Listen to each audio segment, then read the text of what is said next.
Yeah, I guess we have everyone almost. Yeah. Okay, guess we can start. Okay, I guess I will start then.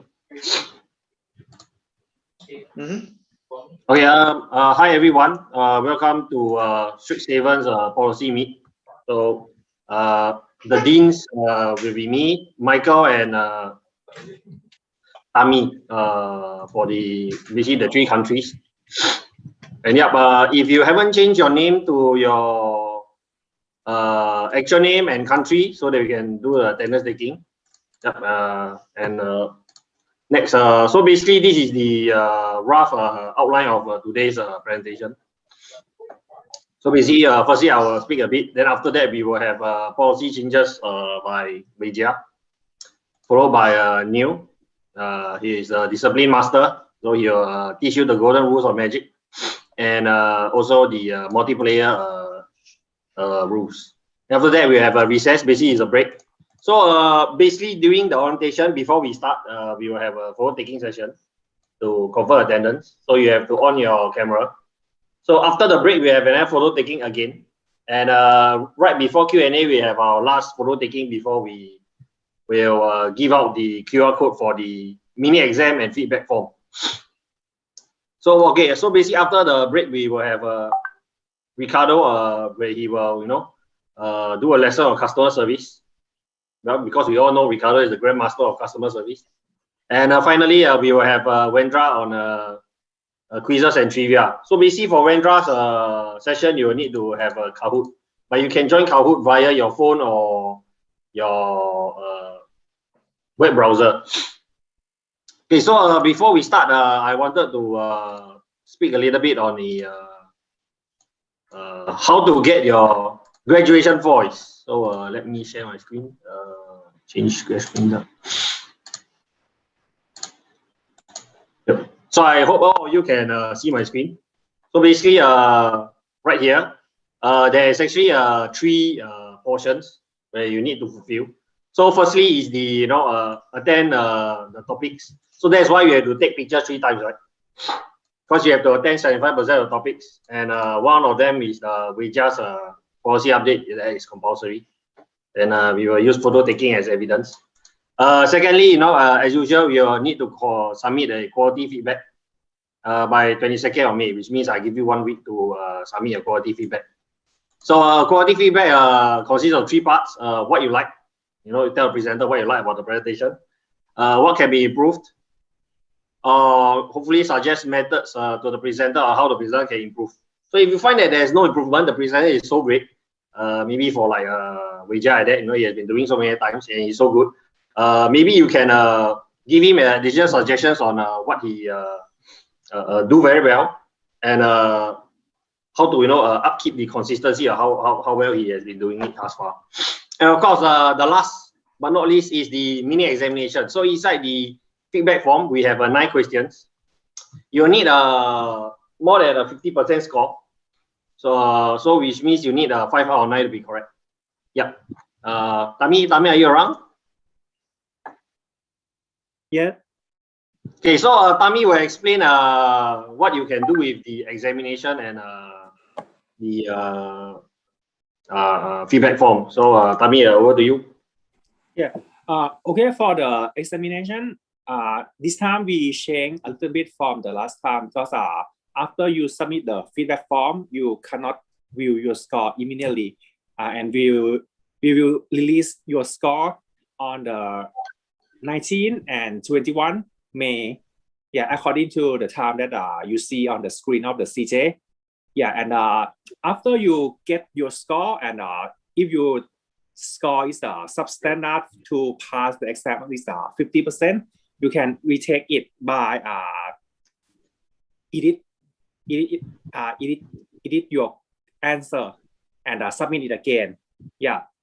As well as the feedback, if you think your feedback is not quality enough, you can edit it and submit it before the deadline on the 22 May. Yeah.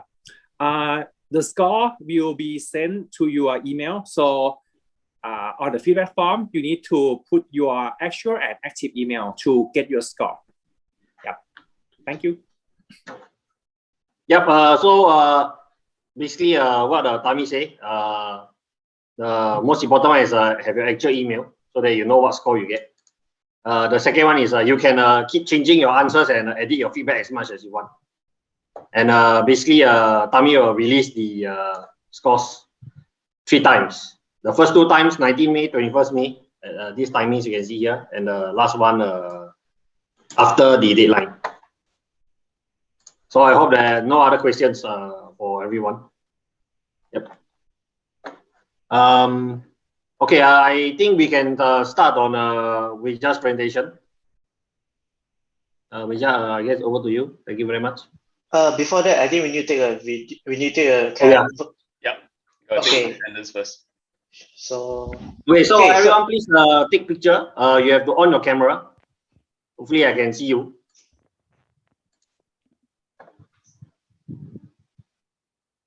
Okay, everyone, look very handsome, including Michael with his mask.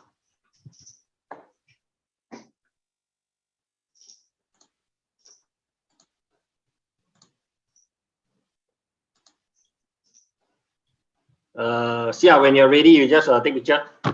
Okay, just give me a moment. Okay, just waiting for everyone, as much as everyone to. Okay, those who have no camera, please stay inside the chat if you have limitation in terms of camera. Yeah.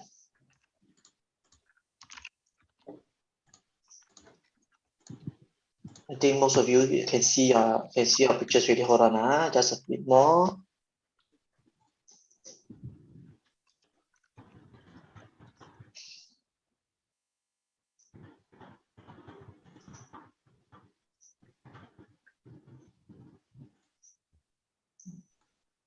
Okay, hold on, one last one.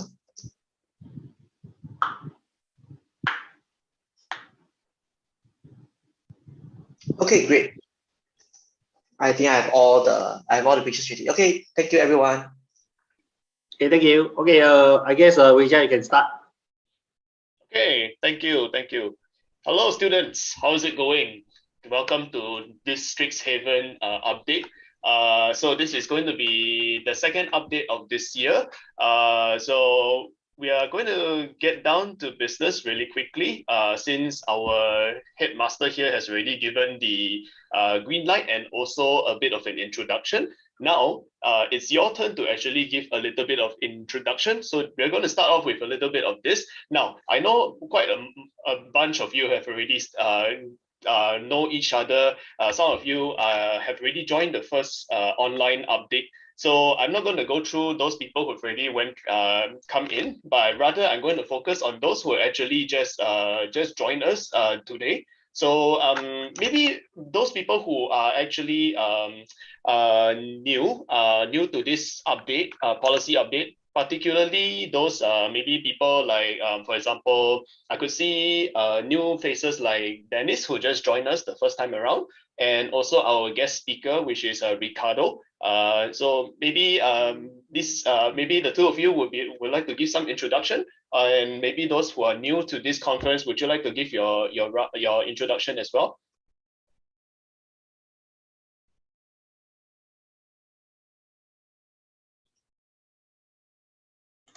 Yeah, sure, Dennis. Yeah. So Riccardo, I guess if you are ready, you can also give yourself a little bit of round of introduction. I think it's been a while since the Singapore team has actually seen you. So welcome back. Nice to see you again. Oh, it's a great pleasure to be here with you. And I missed you. So it's a great opportunity here. I'm living in Spain. So at this moment is a little before 9 in the morning. I'm preparing my breakfast. That is toasted bread with tomato and ham and coffee and milk. And later we will speak a little more together about how to give a ruling. So, now. Thank you so much, Riccardo. I'm sure you have quite a lot of things in store for us in terms of like how to actually deliver a ruling, especially given your vast experience in GPs, and we've seen you deliver so many rulings before. So your presentation is going to be very beneficial to everyone here. So over to Dennis. I think Dennis has issue with his mic, so perhaps we move on lah. Yeah, sure, no problem. Okay, that's fine. So thanks a lot. So thanks a lot, Riccardo, for your introduction. So now we are going to get down to the real stuff today. So the current expansion right now today is Strixhaven School of Mages. Now, this is quite a very interesting set that we have here today. Not because of just some of the chaser foils that we see right now in the expansion, but also we see quite a lot of new mechanics coming in, as well as some changes to the comprehensive rules as well. So we're going to start off a little bit with the new and returning mechanics, as how for those who are familiar with how I've already done all these policy presentations, this is how we'll go through. We'll go through the new and returning mechanics first, and then afterwards we will go to some notable card rules. We're not going to go through all 200 plus cards that we have in the set, but only some of the cards that we feel that that is going to be very impactful. There's going to have a lot of rules questions going to come out, and straight after that, we're going to go straight into the rules and policy changes. So without further ado, let's get into the new and returning mechanics. So the first one, let's talk about the mystical archive cards. Now, I'm sure that if you have actually read a little bit more about Strixhaven, or you have actually played the tabletop or paper itself, you will know that there are some, each of these cards in the set boosters will actually have mystical archive cards. Now, what are these? These are actually a piece of history of some of the most powerful magic cards in throughout the set since its release. So things like Demonic Tutor, Faithless Looting, as you can see, for example, and they come in some new sets, new set changes, new art, and as well as even borderless and edge foils. So they are pretty exciting, especially if you are those kind of people who like to open a lot of packs, like me, for example. So all in all, there's a total of 63 cards in the Mystical Archive supplementary set. So unlike the previous set where it features these special borderless foils and arts itself, they actually feature cards that are outside of the current expansion. So that's something new from WotC that they just did, and I think it's quite an interesting thing that they have actually provided. So in terms of the Mystical Archive cards, they also appear in draft booster packs now and playable in any limited event. So this is the good thing about this. As usual, if you are playing in a draft event that uses Strixhaven's boosters, if you open, like say, a Demonic Tutor, why not? You can use them in the tournament. Why not? But outside of that, of course, it's only legal in the sets they are least supposed to be legal in, right? So you can't really play like Demonic Tutor in standard, for example. So that's pretty straightforward. And then as with in terms of like the set itself, there's I do have a pop quiz for you guys for the first time, for the first slide. So first question of the day. Out of the 63 cards in Mystical Archive set, there is one card that is actually not a reprint. Can anyone answer? What is does anyone know the answer of which is the unique card that just appeared that is new to Mystical Archive and new to the entire MTG when they just released? Does anyone else has an answer? So I'm just going to give you guys like probably 10 seconds or so to just type your answer into the chat. Okay, I see quite a few answers here. Abundant Harvest. Abundant Harvest. Abundant Harvest. Everywhere Abundant Harvest. Yes, you are correct. So it is Abundant Harvest. So that's the only unique card in the entire 63 card set of the Mystical Archive. Well done, students. So the next one, we're going to move on to a little more serious stuff, a little bit dry, but I'm going to try to summarize this as simple and as quickly as I can. So the first thing is learn. What is learn? Learn is very simple. If ties in together with a new mechanic that's called lesson. Learn itself is basically an ability that lets you do a few things. Either you review a lesson card you own from outside the game, put it into your hand, or you discard a card to draw a card, or you can even do nothing with it. Yes, you, according to the rules, you can actually don't do anything, even though you have that. You did trigger that ability. Yes, and the great way is really a great way to improve your hand. Like if you know that your opening hand is crappy, is not good, you can actually do a Merfolk Looter. Can do that with Learn itself, and also basically you can pull cards from anywhere in your collection if you are playing in a casual format. Now, I know that most of you have actually been playing Commander a lot, so the official answer is no, you cannot actually retrieve lesson cards from outside the game using the Learn ability. Officially, this is the Commander rule that there are no sideboards that is basically allowed. Last time in the past they did allow this. Toby Elliott actually mentioned that they allowed this in the past, but it wasn't. It caused a lot of problems, and they actually eventually came to the consensus to say officially no, we're not going to allow it. But you can still do like the other 2 and 3 functions of the ability itself. So you can discard a card, you can draw a card, or you can just do nothing. But there is a big but. However, if you are playing in a playgroup, or unofficially, casually, if your playgroup allows you to actually play with retrieve lesson cards from your collection, from your binder, you can, okay, I just pull a binder, and then, this is the lesson card I want to use. Okay, here you go. So you can do that if your playgroup allows you to do it, but otherwise it's a no.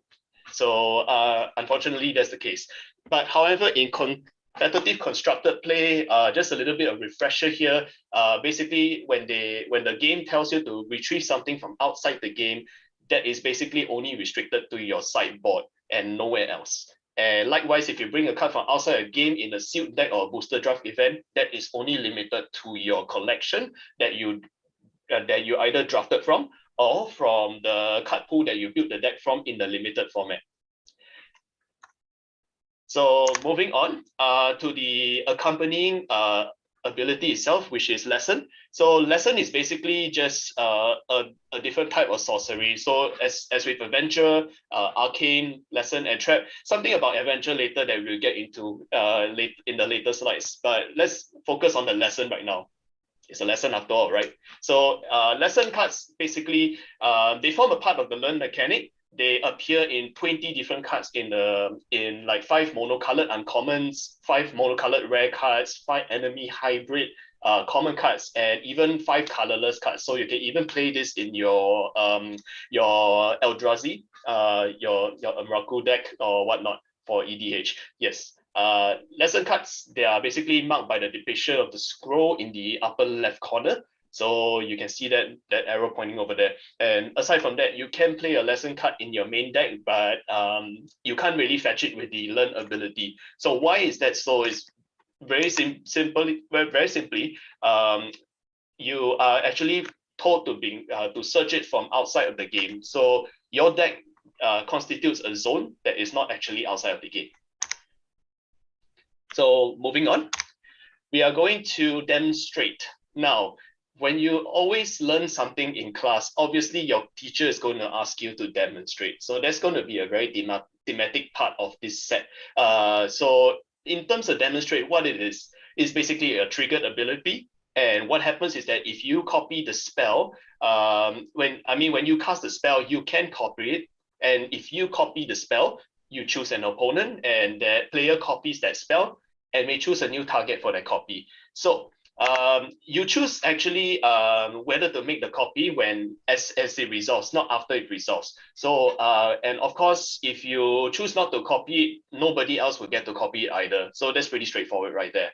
And in terms of like the if your opponent chooses to copy it, then it will go on the stack above the original spell. So like player A, if I am the one that casted the demonstrate ability, and then demonstrate card itself, and then I trigger ability, I choose to copy it, then another person, my opponent, choose to copy it, it would go on top of the stack. So it's the usual stack rules. So what that means is that other than that, the opponent's copy will resolve first, and then your copy will resolve, and then your original your original card that you casted will finally resolve. That's how it works. And in other words, your opponents will actually know the targets of your original spell, so they can choose the targets to actually counter you. So be careful of how you play your demonstrate, basically. Moving on. So what is a very interesting mechanic. Why? Because it involves a mix of an old mechanic and also a new mechanic. Old mechanic basically means I'll get to that in a bit, but old mechanic is basically when you copy, when that particular permanent becomes the target of a spell, you counter it unless you pay that certain amount. New mechanic in the sense that number that you pay, instead, we've always seen this around, like maybe in places like Frost Titan, for example, or in the Blue Sliver, that basically tells you to pay 2 to prevent the spell to be countered. So this is a bit different in the sense that that can be like Ward 4, Ward 6 in the future, for example, who knows? So it's going to be quite an interesting new mechanic. And of course, if the player casts a spell that targets multiple permanents their opponent control, each of those ward abilities will trigger. So you'll trigger multiple times. And if that player doesn't pay for all of them, that spell will be countered. So it stacks over and over. So it's going to be quite difficult for your opponents to actually get a removal spell off to a multiple removal spell off waterfall area, for example. So one of the next pop quiz that I do have right here is I think it's pretty straightforward, but maybe see if you guys can guess this one. So here's the question. In the past, what was this kind of ability commonly known as before it was given a proper keyword? So we know that this appeared in Frost Titan, it appears in the Blue Sliver or somewhere else as well. But there was a common name for this particular terminology among players. Yes. So what is that terminology? Can anyone guess? Maybe I'll give you guys about 15 seconds.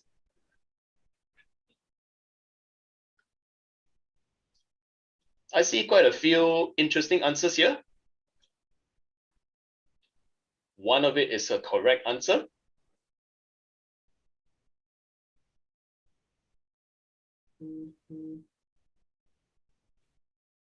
Okay, so okay, thanks a lot for the answering the questions, guys.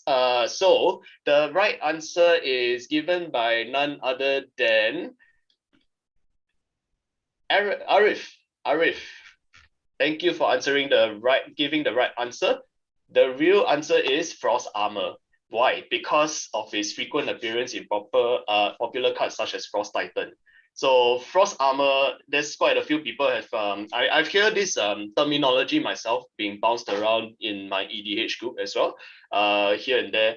Frost Armor, or maybe some other places as well. So it's quite, I wouldn't say it's a very common term, but according to quite a few people, it's actually they really know what it is when you tell them that it's a Frost Armor. So it's quite interesting.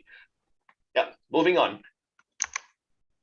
Now you actually, one more note on that. Now Frost Armor, you can basically just call it Ward because it's the same thing now.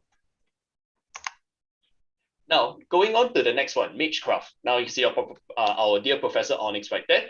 Magecraft basically is an ability words, no special rules meaning in there, but basically you do whatever that the line tells you in terms of the Magecraft itself. Now, it has every Magecraft ability that we know right now has a different effect. They all have the same trigger condition, however. The only thing that the similarity that they share is whenever you cast a copy or instant or sorcery spell, and then from there things get a bit different. Do X, do whatever.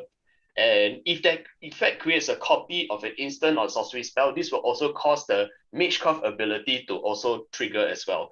And if the effect creates a multiple copies, it only trigger once. So this is one of the first ability I say that, you know, it allows you to trigger off just simply by copying spells, not only by casting them.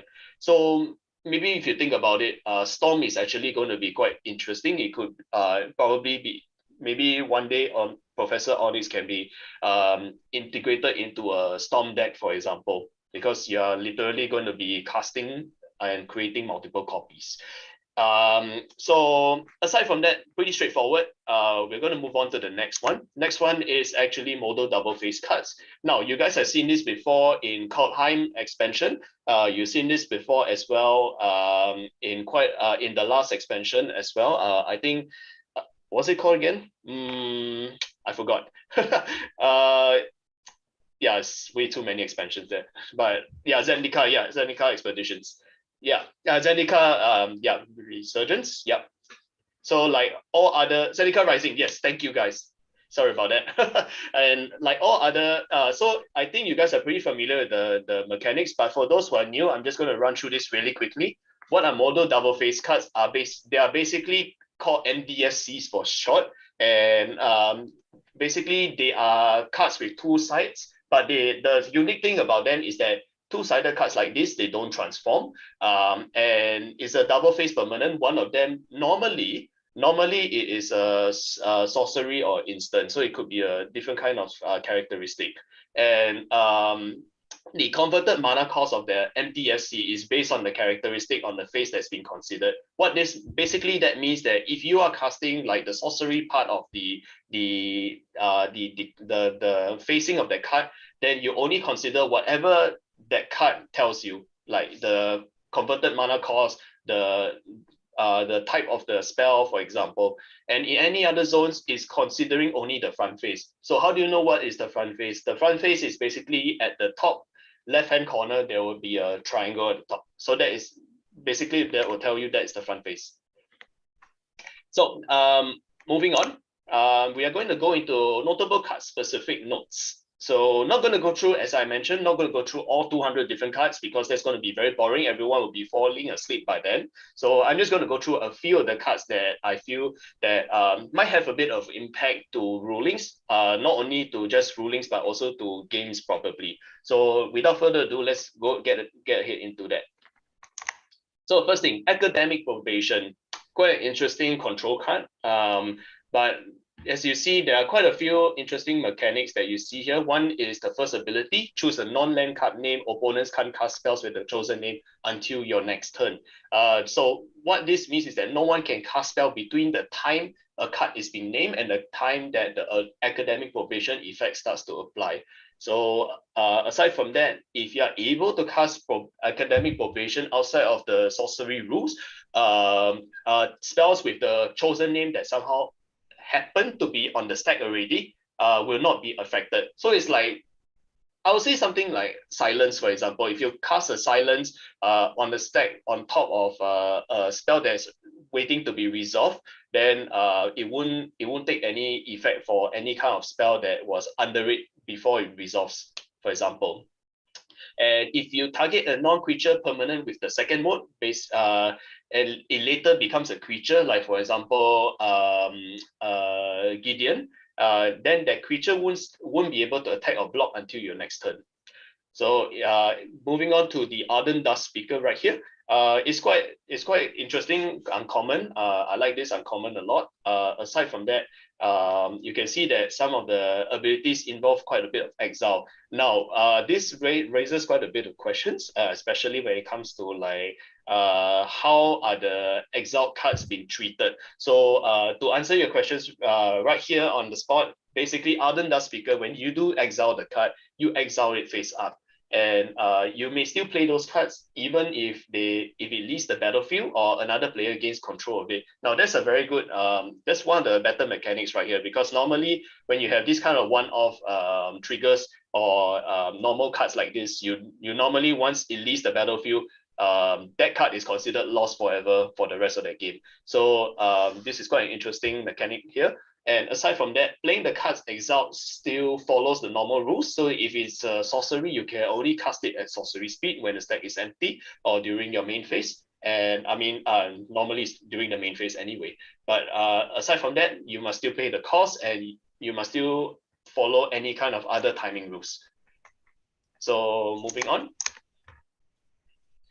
Quandrix Command. Now, this is a very good card here. Aside from that, pretty straightforward in terms of the mechanics. You choose two, you cast. You choose two to cast. You choose two to resolve, two abilities to resolve as you cast the spell. And of course, as with most judges, as you know, when you all do your judge test, it's quite straightforward. If you target multiple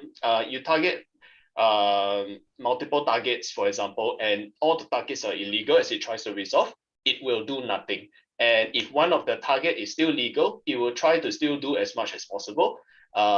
Pretty straightforward MTG rules right there. But aside from that, if Quandrix Command tries to resolve, and if the fourth mode is chosen, and all the target cards are illegal, but the target player is still a legal target, normally, that will happen unless you have hexproof.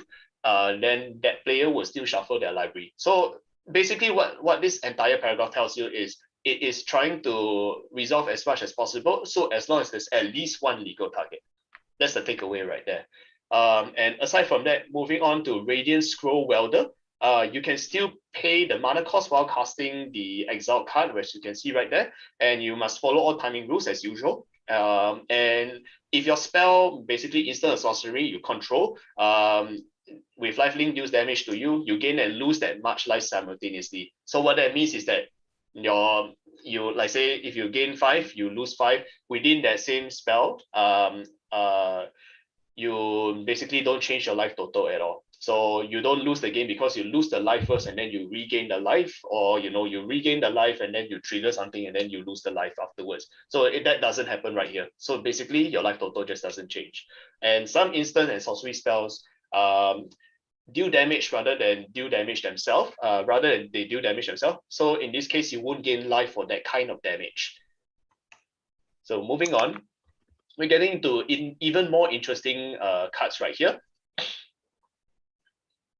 First is none other than the professor herself. So the professor herself actually has a little bit of interesting mechanics, as you can see.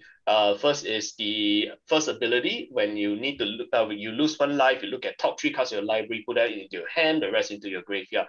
So, but the one that's more interesting is the second ability, where you sacrifice each opponent sacrifices a creature with the greatest power among the creatures that player controls. So how does that work if you have multiple creatures with the greatest power?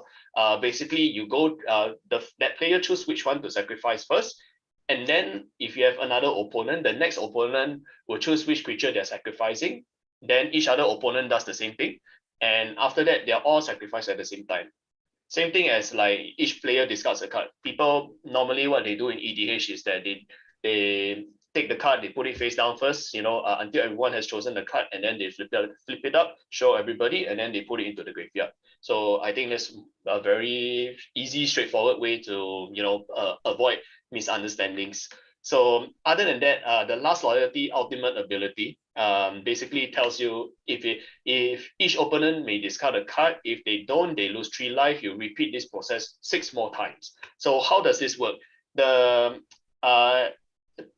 The next opponent in turn choose the card in hand without revealing it, and then each other opponent does it the same, basically the same as you see in the second ability, the order, and then all the chosen cards revealed discard at the same time, and then you lose 3 life, those who whether they choose not to and have an empty hand, and then after that you repeat that step 1 and 2 6 more times, so you can lose a maximum of 21 life per opponent.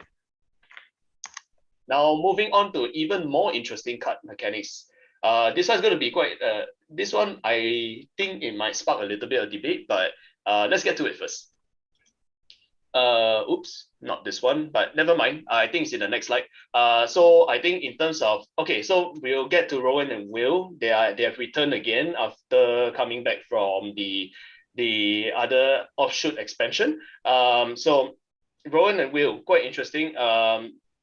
First phase ability can reduce the colored mana requirements of the spell you cast. And of course, how does that reduce the colored mana requirements is basically, if you think about it, the 7 steps to casting a spell, you put the spell on the stack, you choose the mode, select targets, and then you after that determine the cost. Now at step 4, when you determine the cost, you determine the base cost of the spell, and then you apply any cost increases, and then you reduce and apply any cost reduction. So at that point, that's where Rowan and Will can actually help you. And for Rowan's emblem, the last one that you see right there, whenever you cast an instant or sorcery spell, you may pay 2. Otherwise, if you do copy that spell, and you can choose new targets, you can pay 2 only once. You cannot do that many times, so you can't copy the spell more than once. So that's one thing to take note. And aside from that, Will's first loyalty ability is quite interesting because it can allow you to choose up to 1 target creature that has base power and toughness and turn it into a 0/2. So I think some of you who have attended a few judge conferences before, you will know that there's that 7-layer cake, as you saw, for the stacking of how the different characteristic interact with each other. So any creature that modifies their creature's power toughness value without setting them to a specific value will apply after its base power and toughness are set. So setting is basically just 1 level above adding an addition or reduction of the power toughness. So that's it somewhere on the last few layers, if I remember correctly. Yeah. So aside from that, we are getting on to the most interesting one of the day, which is Mr. Lawho himself, the Elder Dragon. Now, Lawho has a very, very interesting card mechanic. Notably, one of the most cool things that I observed was that he's a Boros card, or rather people like to call him the Lawho card. Two different schools, they like to fight among each other. So aside from that, anyway, we get to the point. Basically, the special ability that he has is you look at top 7 cards of your library after he is being declared an attacker. You choose. You may cast an instant sorcery spell with the mana value less than or equal to his power from among them, without paying its mana cost. Now, what this means, if you read the card carefully, there's something very interesting here. What this tells you is that it allows you to cast cards like adventure cards. Now, this is where we get to the interesting point. Why adventure cards? We know that adventure cards at all, almost in all zones, we will consider them as a creature card. Now, normally this wouldn't be the case because it is a creature card, it's not instant sorcery card. But one specific rule allows you to do this because of 2 reasons. One, Lawho's ability, as you read the card carefully, it says you may cast an instant or sorcery spell, not a card. So adventure itself, it's a creature card, but it still can be cast as an instant or sorcery spell. And of course, there's also that specific rule when you are casting a spell in 601.2e, it tells us that the legality is checked after the spell is being put on the stack and after choices are being made for it. And at that time, when it's being checked for legality, it is considered an instant or sorcery. If you want to have a look at the specific one, you can actually go to NTG Salvation, and you can actually have a look at 601.2e. It actually tells you this is it tells you that legality is being checked, and that is one of the interesting parts because it actually does give you a specific example. I thought I had the example in here, but apologies for that, it's not in here. It is a specific example in there that relates pretty closely to Lawho's ability here. So when you have time, go ahead and check it out. Aside from that, I think pretty much straightforward. In terms of the trigger ability itself, it lets you cast the spell immediately as long as once the trigger ability resolves, and it ignores any kind of timing restriction, so you can actually cast a sorcery spell at that speed. And afterwards, if you are casting a spell with X in its mana cost, without paying its mana cost, you must choose 0 for the value of X, nothing else. And aside from that, if you choose not to cast the spell this way, all the cards will be put on the bottom of your library in random order if you choose not to do anything with that trigger at all. So aside from that, we are going to move on to the notable comprehensive rule changes. It's going to be quite a few comprehensive rule changes here. So one of the most important ones that we see today is also mana value. You see a lot of cards that are being nowadays called mana value. Why is that? Because in the past it was called converted mana cost, CMC as we call it. And in the past before that, it was called total casting cost. So so they changed that after 6th edition, the converted mana cost. We've been using it ever since then, all the way till this expansion. And then it just they being WotC decided to change the name again into mana value. So if you ask me between all these three terminologies, I say mana value is takes a bit of time getting used to, because we've always been calling it CMC anyway. So yeah, I think it's all right. Aside from that, if you look at one of the more particular cards here, why I didn't put this in the card specific notes is because Proctor itself has a bit of a complicated, not so complicated, I would say. If you see that wall of text right there, it's not complicated. Basically what the rule changes are that you see here is it breaks it down into, instead of one huge paragraph of CR wording, they actually break it down into 2 different steps, so it's a bit clearer. And one of the points that WotC also made note of in terms of this card is that in the past, when before they did this 2-part process, it has this trigger condition actually has a potential error, in the sense that the ability will end up being placed on the stack underneath the ability it was trying to counter. So it's like, yeah, it's a bit weird. You targeted this to be countered, but then for some reason you can't counter it because it's on the stack, is below the stack.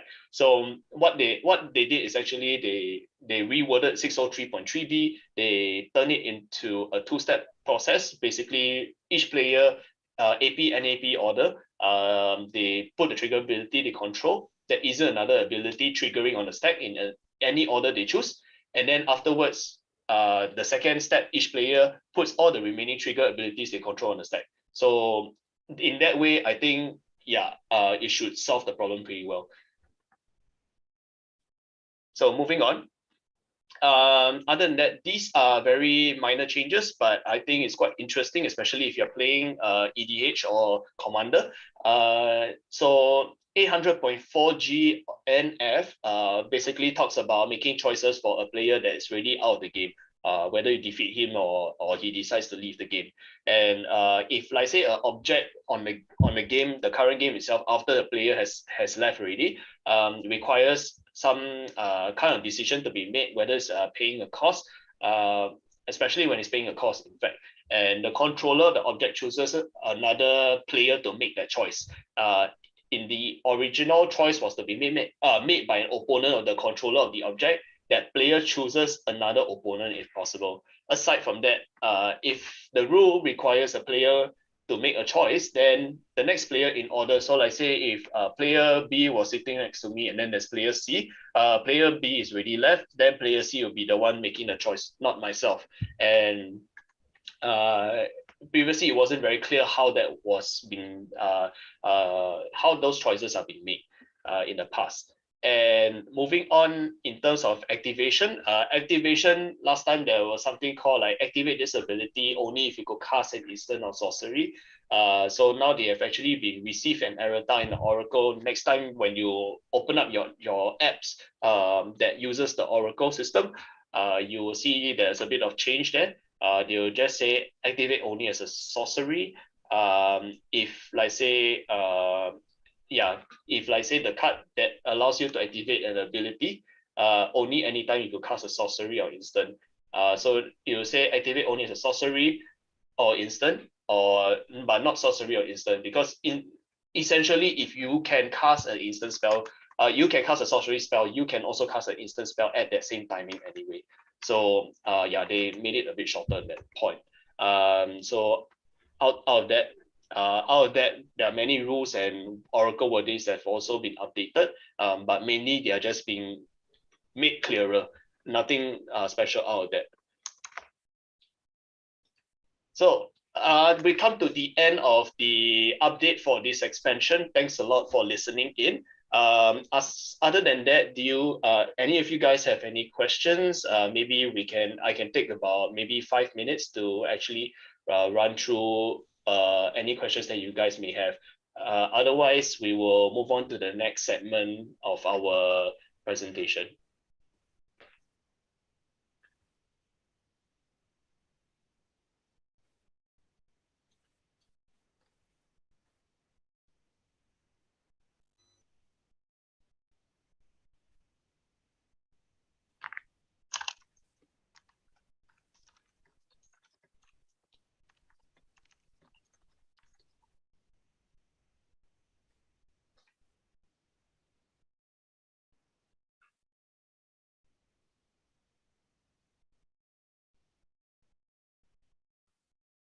The one before this one. Sure. Oops. Nope, you're not dismissed yet. Stay here. Yeah. You have a question for this part? Oh no, because since I'm doing the 800 section, I was struggling to find the section for the G and the H, so I just want to take a look and do a screenshot. That's all. Oh, I see. Yeah, sure. Yeah. That's it. Thanks. No worries.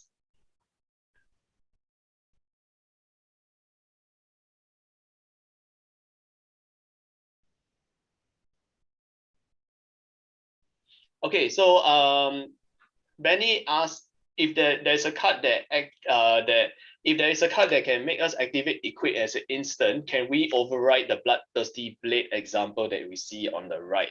So the question, the answer to that is yes, you can override it.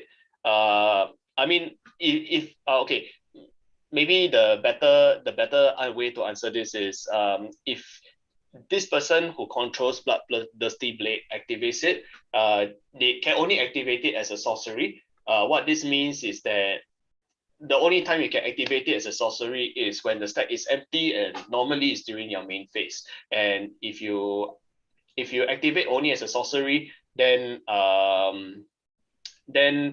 if someone counters it, I mean on top of that, when they receive the priority, they activate it as an instant, then the instant will resolve. You can't really reactivate it again. But aside from that, I think there's not much change in how it works, but it's rather how it was worded in the past, especially when it comes to instant. So this is what the section is telling you about. When it says like activate only as an instant, as if it was an instant or instant, they will tell you that activate only as an instant or sorcery, but they shorten it to say that activate it only as an instant. But in this case, if like I can only activate it as a sorcery, it will stay that way, no change on that. So they'll say activate only as a sorcery.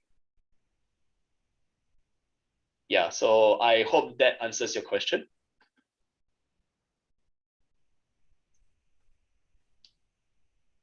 So aside from that, I'm just going to take any one more question if you guys have. If not, within the next minute, we can move on to the next section.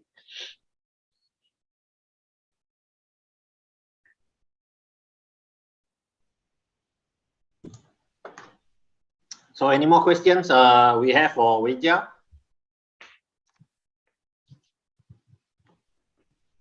Okay, I see one question from Robin. If Bloodthirsty Blade is equipped to one creature, and then before that player got their turn again, I activate it again to equip it to another creature, then creature A doesn't get golded, right? Okay, so let's have a look at the card. Basically, it says equipped creature gets +2 and +0 and is golded. No.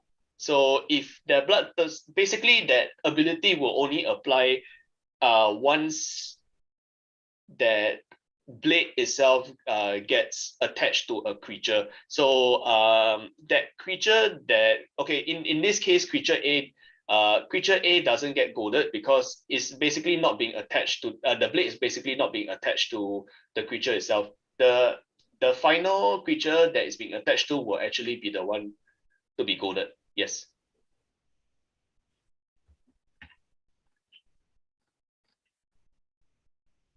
Okay, sorry, I missed a question here from Arif as well. Arif also asked about for the Liana second ability, each opponent chooses the creature to sack in order, so they will know the choices other players make before them.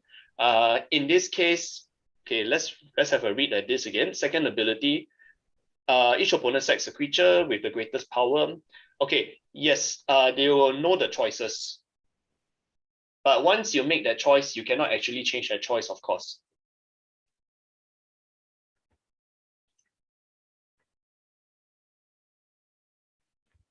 Okay, I think that's it for now. Thanks a lot for tuning in to this Strixhaven update. So we'll move on to the next section. Thank you so much, class. Thank you, Wendra. Before we move off, can Miomi change your nickname? Hello. Thanks, guys. Hope you guys enjoyed it. So I'll present again in the next one. Miomi, can you identify yourself? Hi, just a second. Okay. Okay, thank you.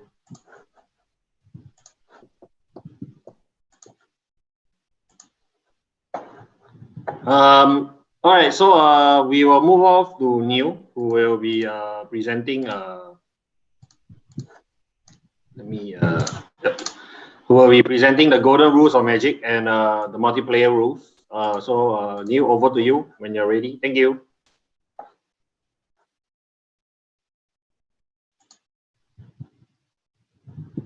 Okay. Can anyone hear me first? Yep, I can hear you. Okay, good. And everyone can see my screen? Yep, I also can see your screen. Okay, cool. Do this on a Mac. Let's see. It's not sure. Start.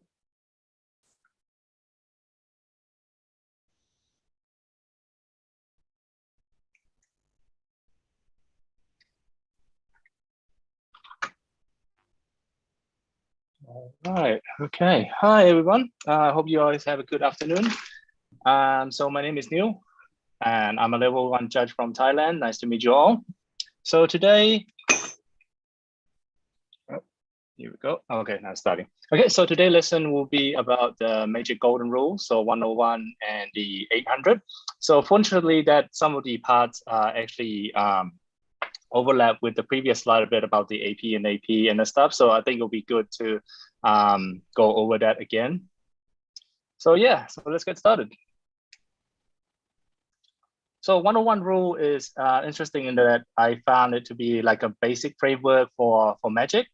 So it's not like say, you can do X and because of Y and such. It's more like, what do we do at like a really basic level? Let's say a card contradicting a particular rule of the game. If you do something and there's another effect that's preventing you from doing it, which one takes precedence and kind of stuff. So one example would be, let's say, your card's approach of the second sun for the second time, but your opponent controls an impregnable. What do you do? Do you win? Or do you? So this section will try to cover those kind of stuff. It's fairly short, so most of it I'll be going over with example that you guys can follow along. So going 101 is basically card always wins over the rules. So if there's a card that contradict directly with the rules, you also with the card. It seems like really really trivial, but this prevents a lot of like unnecessary trollish kind of like argument. Say, oh, but the rule says doesn't touch. Does this card or this card work? That kind of stuff. So one of the obvious example is the search for tomorrow. As you know, for a sorcery to cast it, you must be on your main phase, the stack is empty, and you also have priority, right? But with suspense, you actually can cast sorcery on your upkeep because of the ability that suspense allows you to do so. So this is a direct contradiction to the normal rule, which defines how you can actually cast a sorcery spell. Another example that you will see quite a lot is cards like a Dragon's Approach from the latest set. On the bottom, it says a deck can have any number of cards named Dragon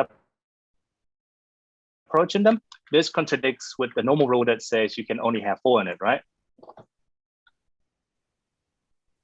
So you can just add as many as you want onto the deck and you'll be fine.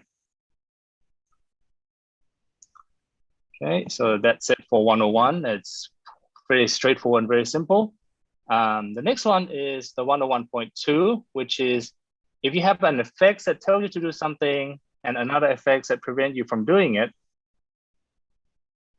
the can effect always goes on top. You always go, it will always prevent that effect from happening.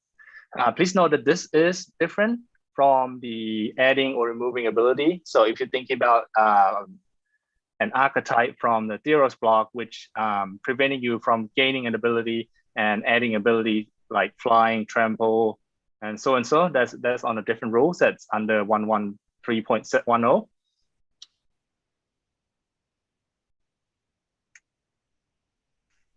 So one I gave earlier would be a Platinum Angel example. So you cast your opponent control Platinum Angel. You casting Approach of the Second Sun for the second time. Because of Platinum Angel specifically said that you can't lose the game and opponent can't win the game. Approach to the Second Sun will just do nothing and just fizzle.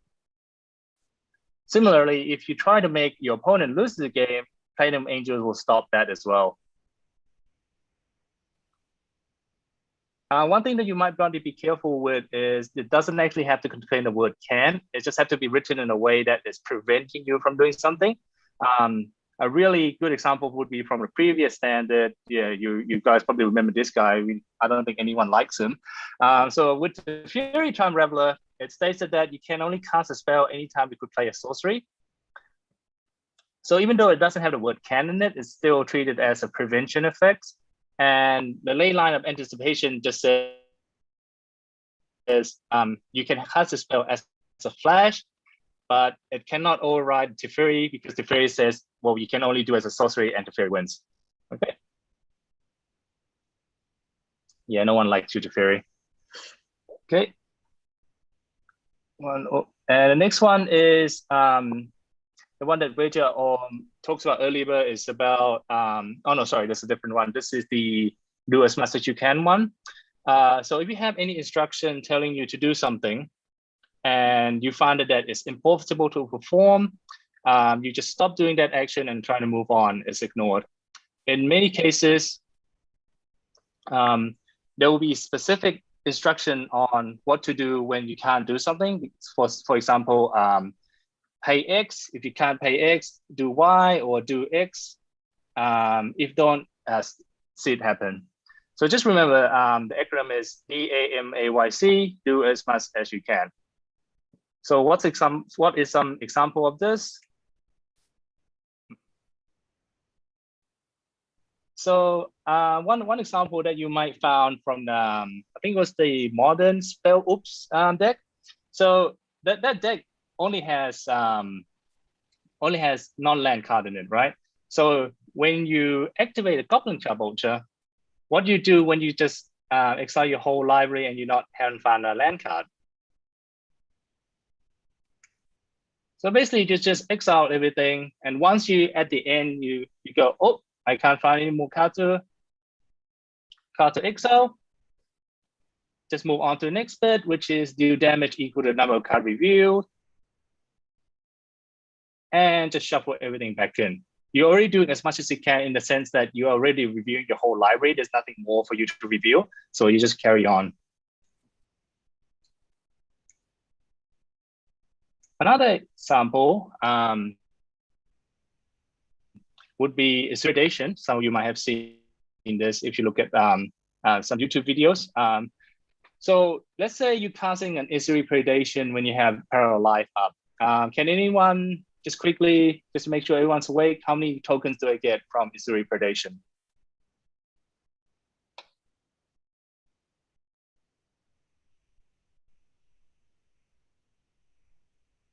Okay, six. Everyone's awake. Cool. Yes, we do get 6. Double the token, double the fun. Okay. Now the next question is how many fights the dragon?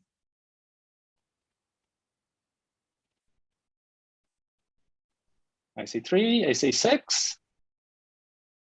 I see 6.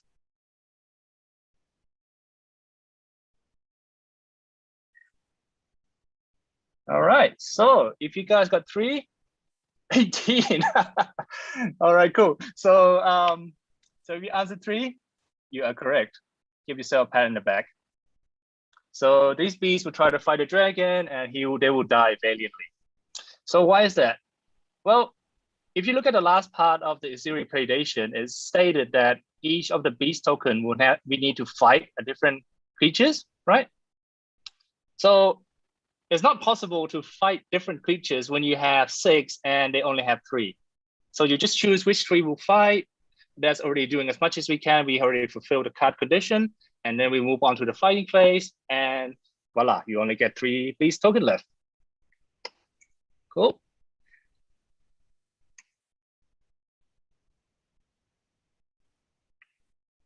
And the last one is 101.4. So if you have some question about how the professor's Onyx was doing, how the orders and the stuff goes, this is the rule that was associated with this. This is 101.4, shortly known as AP and AP, active player, non-active player. So basically, when a lot of people need, or a multiple player needs to do something at the same time, this is how you go about ordering them and deciding on how the process goes. So I'll just go over this very quickly because it's similar to how the Professor Onyx situation is. It's player A's turn, player A casts Innocent Blood, everyone sacrifice a creature. So starting with active player A will choose a creature, he will choose a Kaiga. Player B will choose, player C will choose, and then player D would choose. Now, in a previous example, I see someone asking about the choices and knowing the choices that previous player have made. In this instance, player D knows that, well, player A is sacrificing a blue creature, the player B is sacrificing a white, and player C is sacrificing blue. Well, I might as well keep the white Acroma around, right? Because there's only black big creatures left. That will be most beneficial to him. So player D decides to sacrifice the red Acroma. And then once all the decision is made, everyone has made the decision, everything just go away or get sacrificed simultaneously. Now, if you are quick to notice, there is 2 death triggers that needs to go on the stack right now, because Kaiga and Yosei both have death triggers. So again, we do it by the AP and AP order. Active players got to put his on the stack first, and then the Yosei will get put on the stack. And then we just resolve it as per normal. Cool. So this one is about the cards in hand. So basically, if we will know the choice from the previous example because all the information is laid out on the table, right? It's accessible information. But in some cases, we are doing something with a hidden zone, such as hand or library. So in this case, like the previous presenter said, we must clearly distinguish that this is the card we made a choice, this is what I choose, and then we'll just review it at the end. So usually the process is that you just put it on the table, we'll set aside, say, this is what I'm choosing. You just have to be clear about it. So again, this is the same example as Professor Onyx. I'm just using Liliana. You guys are gonna see her a lot today. So I'll just go over this really quickly. Activating first ability, everyone discard a card. Play a discard. I'll just speed through this. This is already covered in the last presentation. Yep. So everyone choose a card, put it on the table face down, clearly distinguish this is the card they've chosen, and it always goes to a gate push.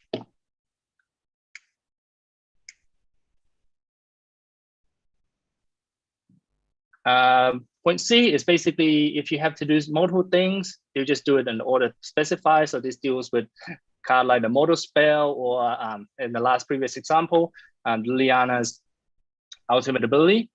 So the example I chosen here is smallpox. So basically you just do it as the card told you. First, everyone lose 1 life, then everyone discard a card, then sacrifice a creature, then sacrifice a land, all in that order.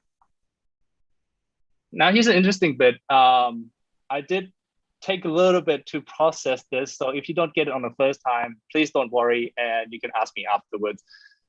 So if a choice is made by a non-active player, that causes a player or different non-active players on the earlier turn order to make another choice, you have to restart the whole AP and AP again.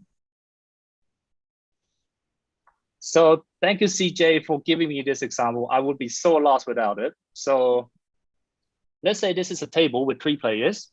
You have the Uncle Turtle, Achilles. So if you don't know who he is, he's legendary from the command. The latest commander said his ability is if he is untapped, stuff permanent come into play untapped, and if he's tapped, permanents come into play tapped. So therefore, by having 2, player A is having its untapped and B having it tapped, when permanent comes into play, the players can choose, right? We can establish that player can choose which of the replacement is going to get applied. So that out of the way, player A decide to cast Show and Tell. So each player will have to reveal a creature card from their hand to be put onto the battlefield. So A, reveal a Grizzly Bear, B, revealing a Sancha, and C, revealing an Emrakul. Okay, and then they're all supposed to come into play simultaneously, right? But before we do that, you need to apply the replacement effect first. And to apply that replacement effect, you just have to do it in this particular order. AP and AP again, A, B, and C, right? So starting with A, he will want his Grizzly Bear to come and play untapped. Now, when we move on to C, Sancha has a replacement ability of her own, which says you can give this card to come into play of another player. So let's say B decided to, I want to give her to A.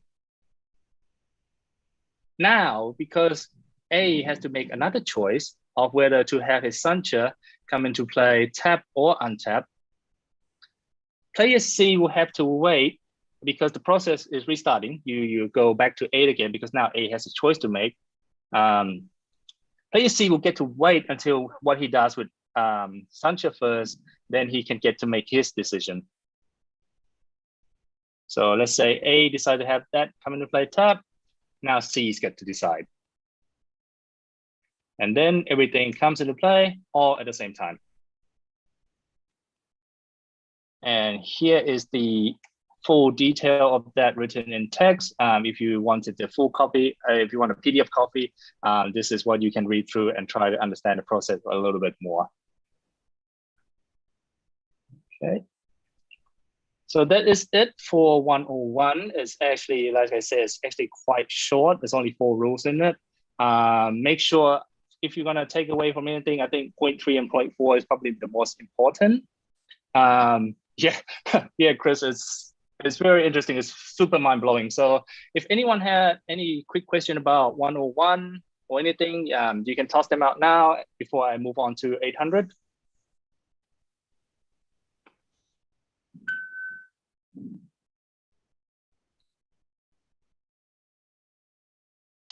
Right, Kevin, sorry. You are right, I used the wrong word there. Which one is it? It's on and two. Yeah, it doesn't fizzle. I just treat it as that because you only gain life when you cast it the first time. That's why I automatically think it fizzle. It doesn't fizzle. It's still resolved. If that's what you try to clarify. But yes, thank you for pointing that out. That was my bad.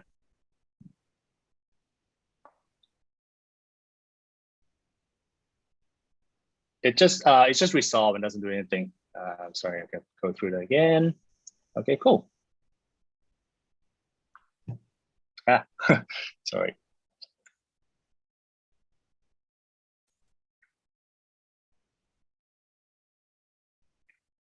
Let's see. Sorry, technical error. Okay, cool.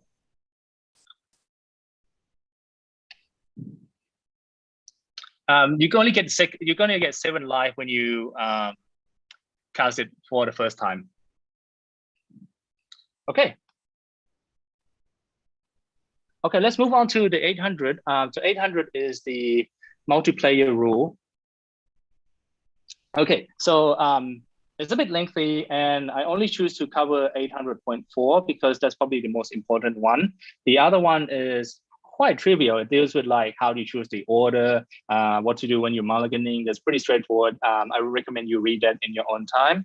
I like to go over 0.4 because this is probably what we're going to be dealing with a lot in our local gaming store. Well, sorry, we can't go to local gaming store at the moment, but yeah, when you go to local gaming store, a lot of EDHA will be a lot of this, a lot of what to do when players like leaving the game and kind of stuff.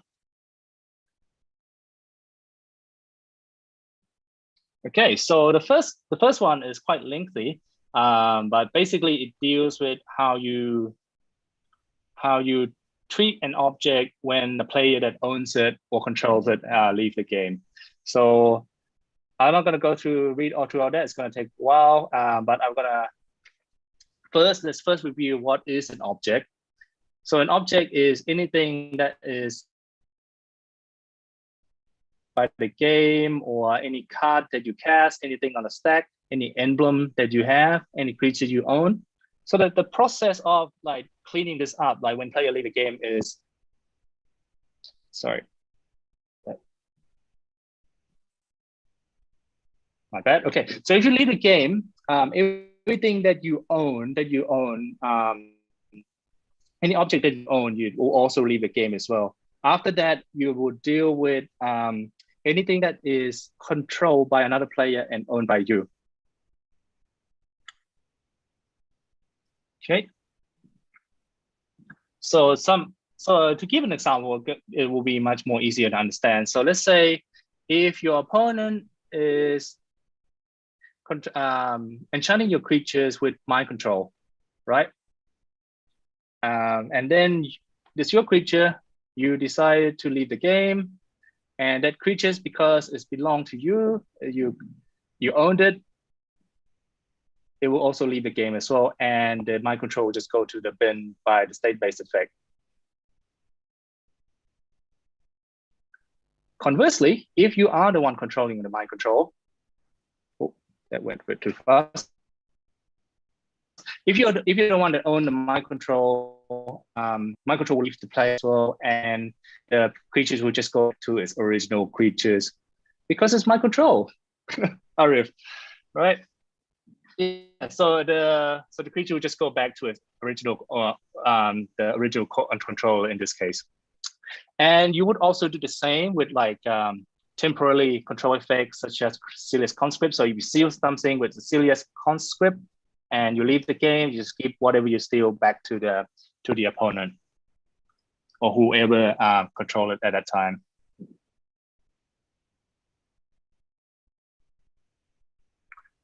Okay, and this will also same thing with any spells on the stack or any object that was created onto the stack by you. So in this example, Brain Freeze and its Storm triggers goes onto the stack. You leave the game and everything just go whoosh as well. So here's an interesting bit. Can anyone does anyone know what does these cards have in common? Anyone want to have a quick guess?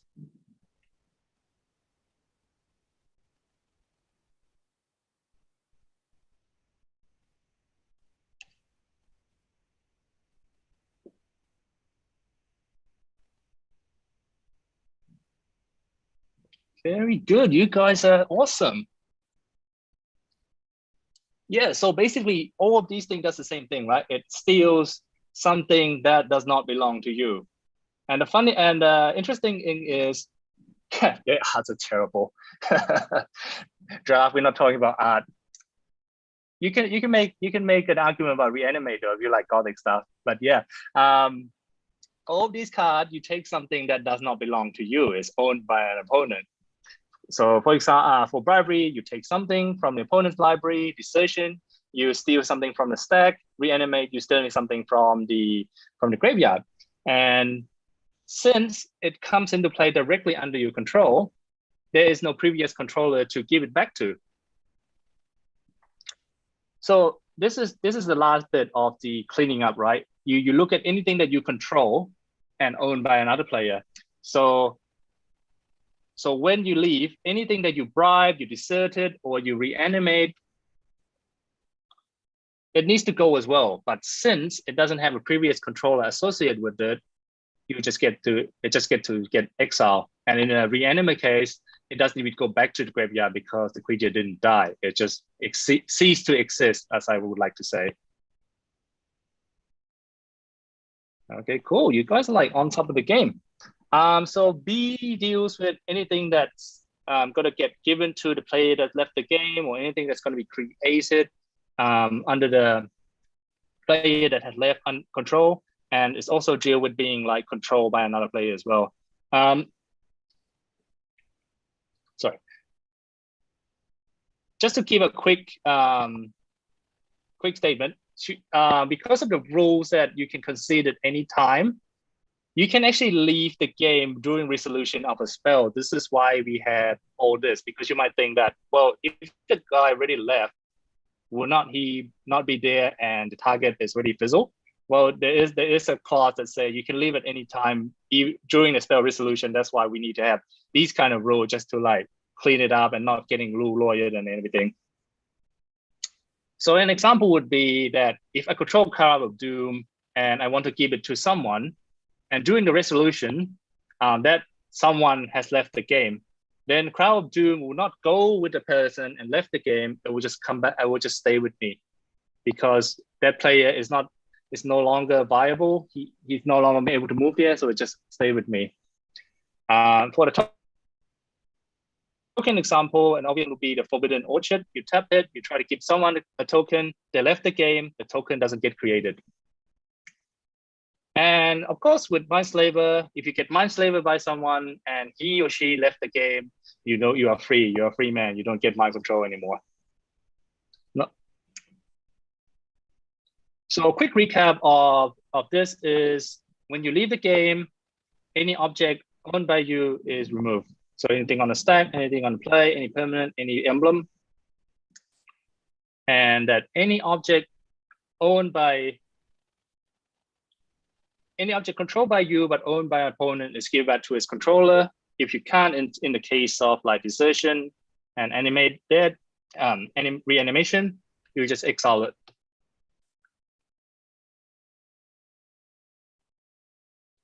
Okay. Here's another interesting one. So this builds on from the previous one about desertion and that kind of stuff. So if an effect, so if I control something, and suddenly my control of that object ends, and it tries to go through a previous controller, and that controller is no longer in the game, what do you do?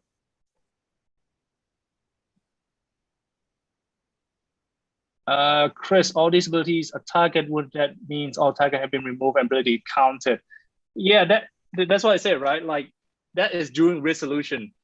You already had a target, it goes to the stack, and you try to resolve it. And now they just say, like, let's say you're in the middle of resolving a spell that's gonna create a token. You already dished out tokens, and suddenly someone's wife said, "Hey, come home now."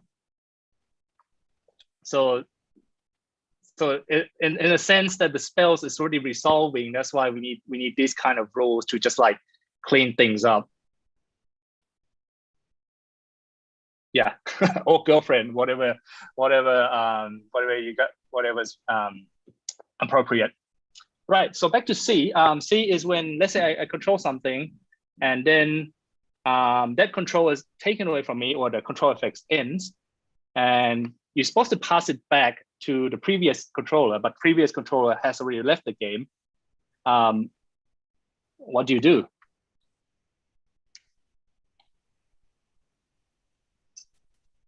So I think long and hard what kind of example this would be, and I come up with this. So let's say this is an EDH game. I have fervor on the battlefield. I cast my favorite card, Blightsteel Colossus. And player B, knowing that he's going to get killed by Infect, he casted Get a Specimen. For those who don't know, is this alters the come into play effect. So instead of coming to play under A control, Blightsteel Colossus will come into play under B instead. So B steals it. Well, this is not acceptable. So I steal it back with Bolus Clutches, and I proceed to kill B with it.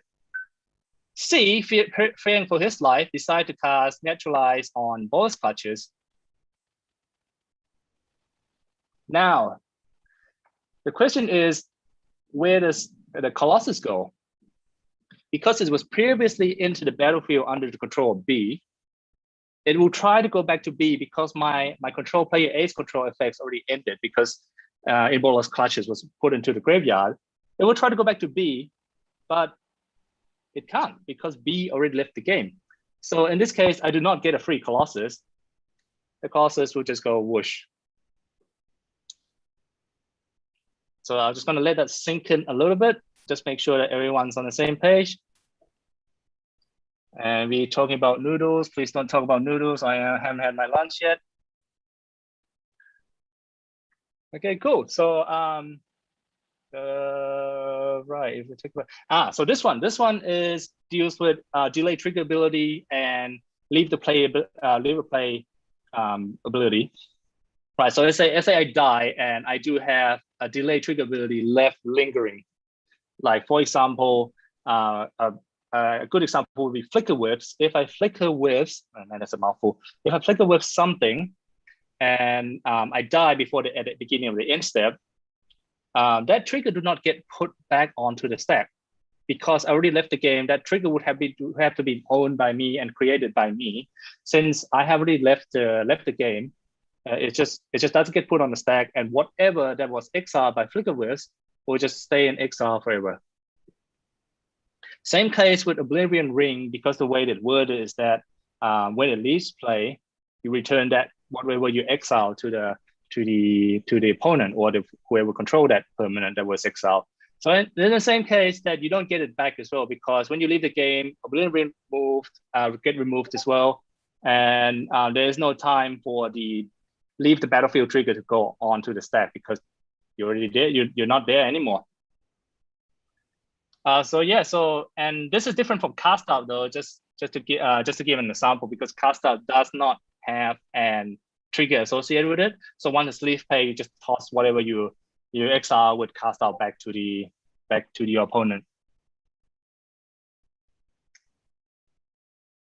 Okay, cool. Is straightforward. If someone leaves in the middle of combat, no combat damage is assigned or is dealt. So for example, would be like lifelink, thieving magpies, or anything like that. So if you want to be like a dick to your friend, you just go, combat, I leave. You don't get to draw a card, you don't get to gain life, and you probably should stop being a friend with that guy. It's not a very nice thing to do.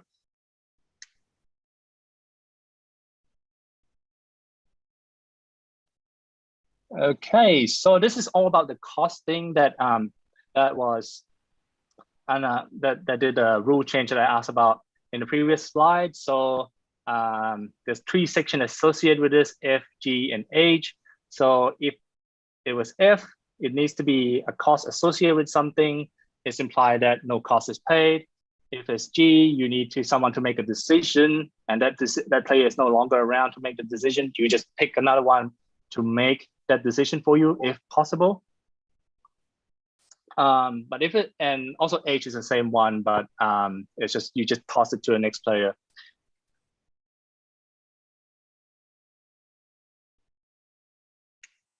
Okay. And an example would be that like you have a Tyros and you are in the middle of resolving the trigger. So trigger's goes on the stack, is resolving, and the opponent is thinking about it, and then suddenly you have to leave. So in this case, you just go, okay, he left. The default is not paying the cost. I get to get the creature back to my hand. So while making the decision or give another player to make decision would be if I cast Fact or Fiction, I reroll 5 cards, I toss the card to my opponent to choose to split, and he get aggro by the wife, and now I just have to choose another opponent to split the card for me.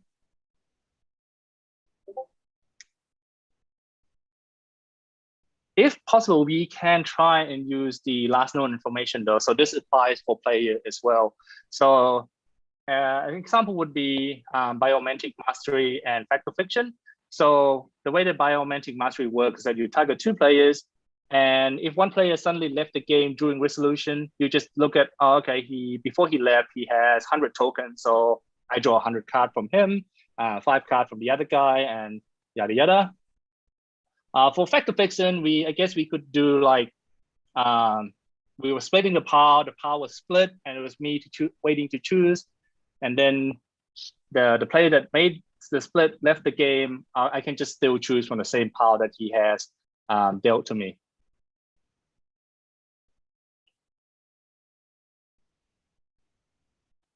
Okay. Just talk about the turn. So if someone left during the turn, you just carry on the turn as usual, no phase to skip. Any triggers that would have gone on the stack or will be going on the stack will just go on the stack appropriately. The only difference is if he left before the turn would have begun, that turn never happened.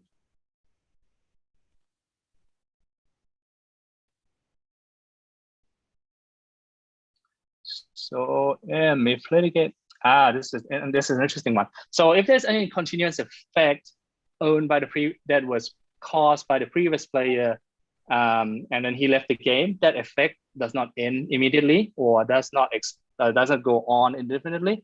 It will just keep going until the specified time, and then it will just stop. So an example that I came up with is with this card from Ixalan, Crafty Cutpurse.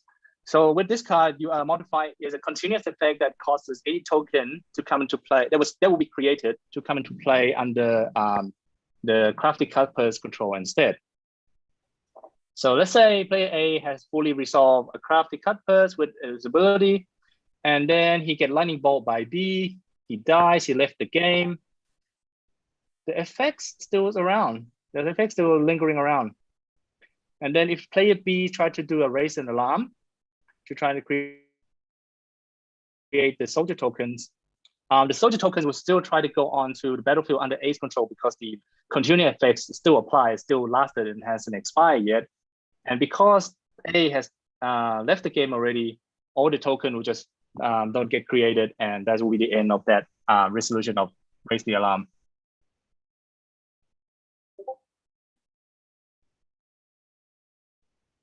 Cool. That was quite a bit on the 800-bit. So I'm sure you guys have questions. So let me know if you have any questions that we like to talk about. So I see it is a bit of the like talking about how someone leaving during combat is a bit of an ass pull. So I agree it's an ass pull, but I mean, it's only it's not in a competitive play, so I don't think there's anything that can be abused by it. I mean, it's not a nice thing, and I think there is a line, right, when you do it because it's funny to do so. But if a player that does it regularly just to abuse the rules, I guess you would have, as a judge, we would have to go and talk to that player, or maybe have a chat with a local gaming store owner and say, hey, how you want to go about this, what we should say to that guy, because in the end, all of this is pretty casual, and you just want to like have a nice homey environment to play EDH in, right? Okay, yeah, sure, Robin.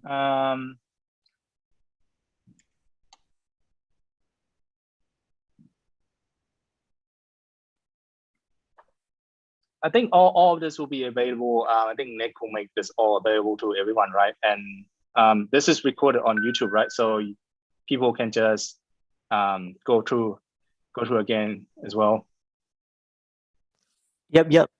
You'll be it's on YouTube now actually. So Hi, YouTube. yeah, it's live streaming actually. So we'll make it. The link will be made available to everyone after the session as well. So don't worry about that.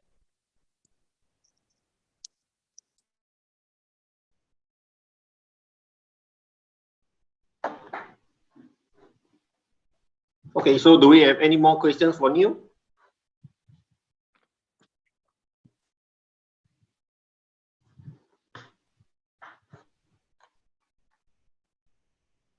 Okay, so thank you, Neil. I guess we can all go for a break. But before we go for a break, please remember when we come back before we start Riccardo's session, we will have another photo taking session. So you have to on your cameras. And yeah, I want to share something. Okay, let me share my screen. Robin, are you done? Okay, thank you, Robin.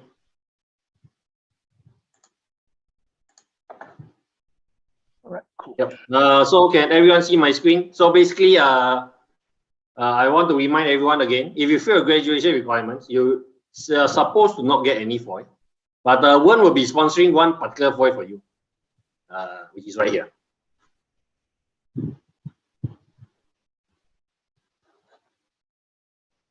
Yep. So okay. Let's all go for a break. For I think 15 minutes. I see you guys at 4:20 Singapore time, or 3:20 Singapore time.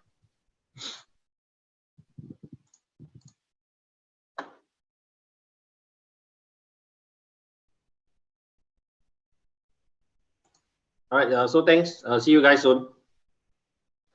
We will take a picture at right before we start Riccardo's presentation.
I see Bat Sugeng.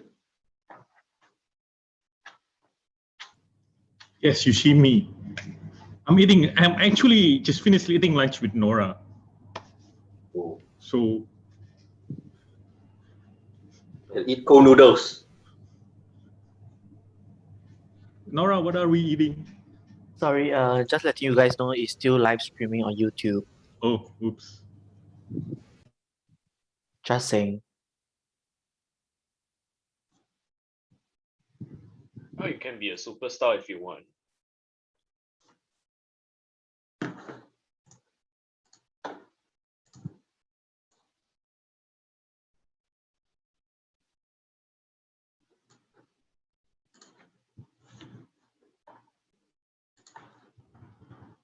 Okay, so is everyone back yet?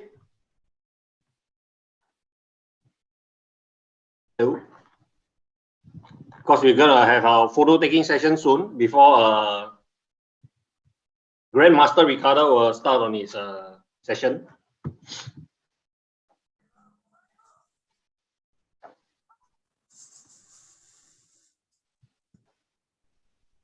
Right, I'll give everyone 1 more minute to come back. Then we'll take picture.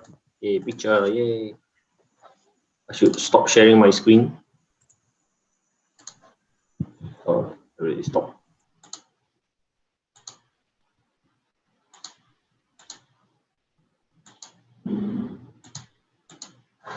You really stop sharing.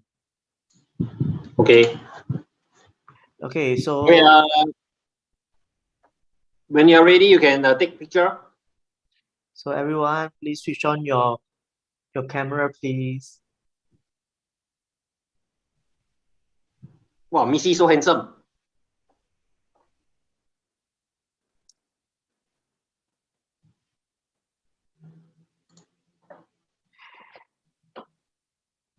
Okay. Okay, hold on. Okay, everyone smile. Haha.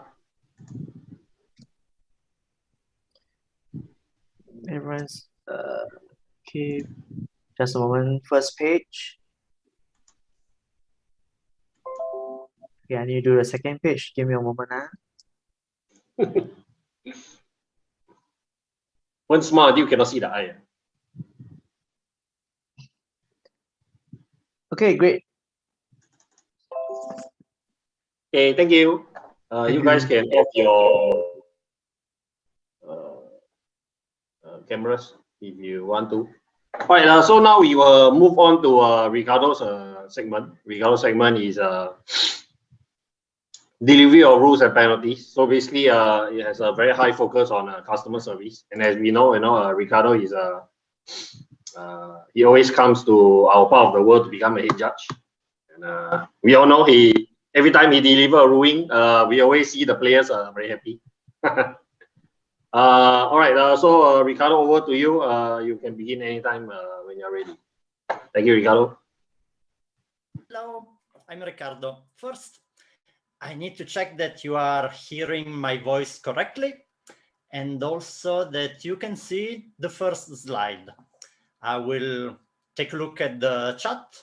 I see a couple of people writing yes, so good. First, a very brief introduction about me as a judge. Earlier, we spoke about my breakfast. I admit that I was caught by surprise because here is morning. So I just thought, oh, good. I will do some gym in the morning. And then during the beginning of the conference, I would be preparing breakfast. So I was in the kitchen with one spoon in one hand and the tomato sauce in the other. And I didn't expect to give an introduction. So now, as a judge, I started judging about 20 years ago. It was 2001. And then after traveling a little in Europe, I started coming to Asian events in 2011. I visited 3 times Bangkok for GPs and 2 times Singapore. I have not been to Indonesia yet. So let's see if the future will allow me to come to Indonesia. Let's hope that we will be able to meet soon. Now, what are we going to do today? So how does it work today? Today we are going to speak briefly about the concept of customer service in general, just to break the ice. And then we will go into specifics on how to give a ruling.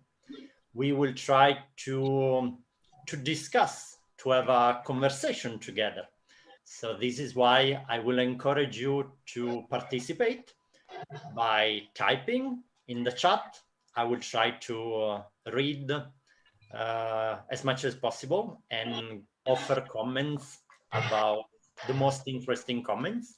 And also, if any of you wants to tell a story or give an opinion, please feel free to unmute yourself and to speak. So to use your voice. Voice can be much faster than typing. We will go into detail about how we approach the table and about how we communicate to players. So let's see. First, customer service. Customer service, imagine, look at the screen now. You have a judge waiting for you to offer you customer service. So first, if it's called customer service, it's not about us as judges. It's about them. It's about the customers. It means that if players are calling us at the table, it means that they have a problem, they have a need. And we need to interact with them by putting the focus on them. We will not interact with the players just to show them that we know the rules, that we are great people, that we are friendly. No, we are actually called to the table to answer a question, to solve a problem. So we always need to remember that they are the customers. So we need to give a service to them. They are in the center and we are just assisting. Then, speaking about customer, different people may need a different service. Look at the picture. I have a question for you. What is the best car? Yes, I see in the chat that you can see the cars. So I have a question. Which one is the best? You can use the chat or you can use voice.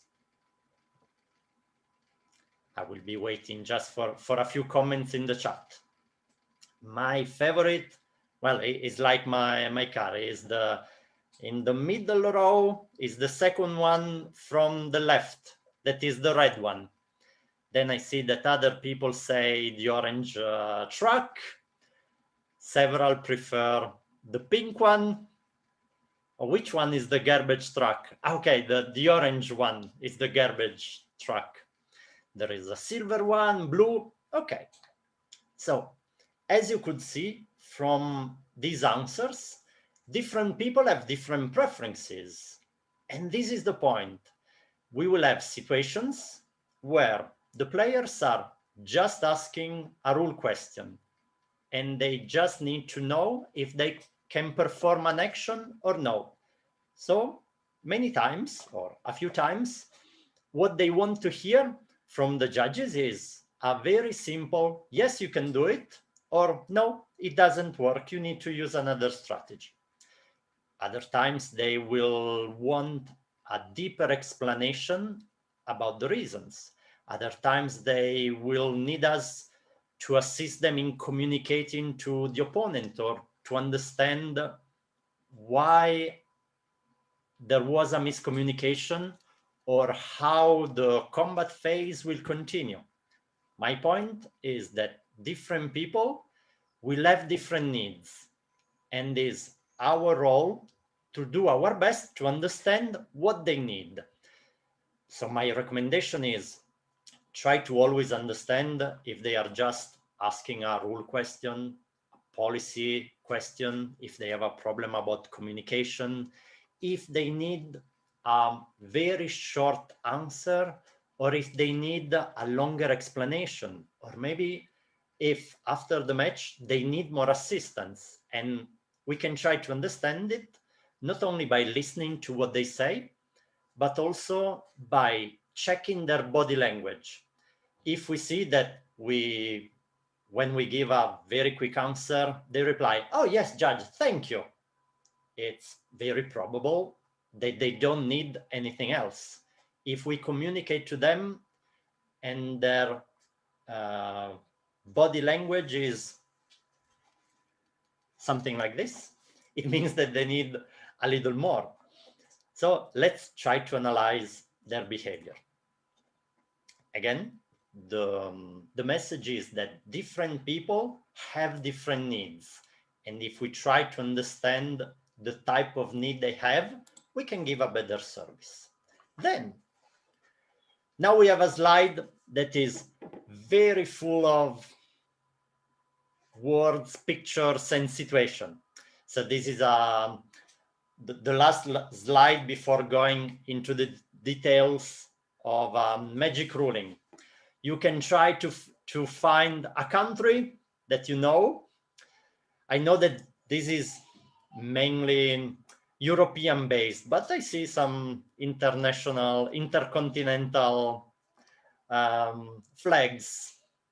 If you have any comments about this slide, for example, your favorite, try to find your favorite and type it in the chat. So I see somebody who wrote, oh, that France.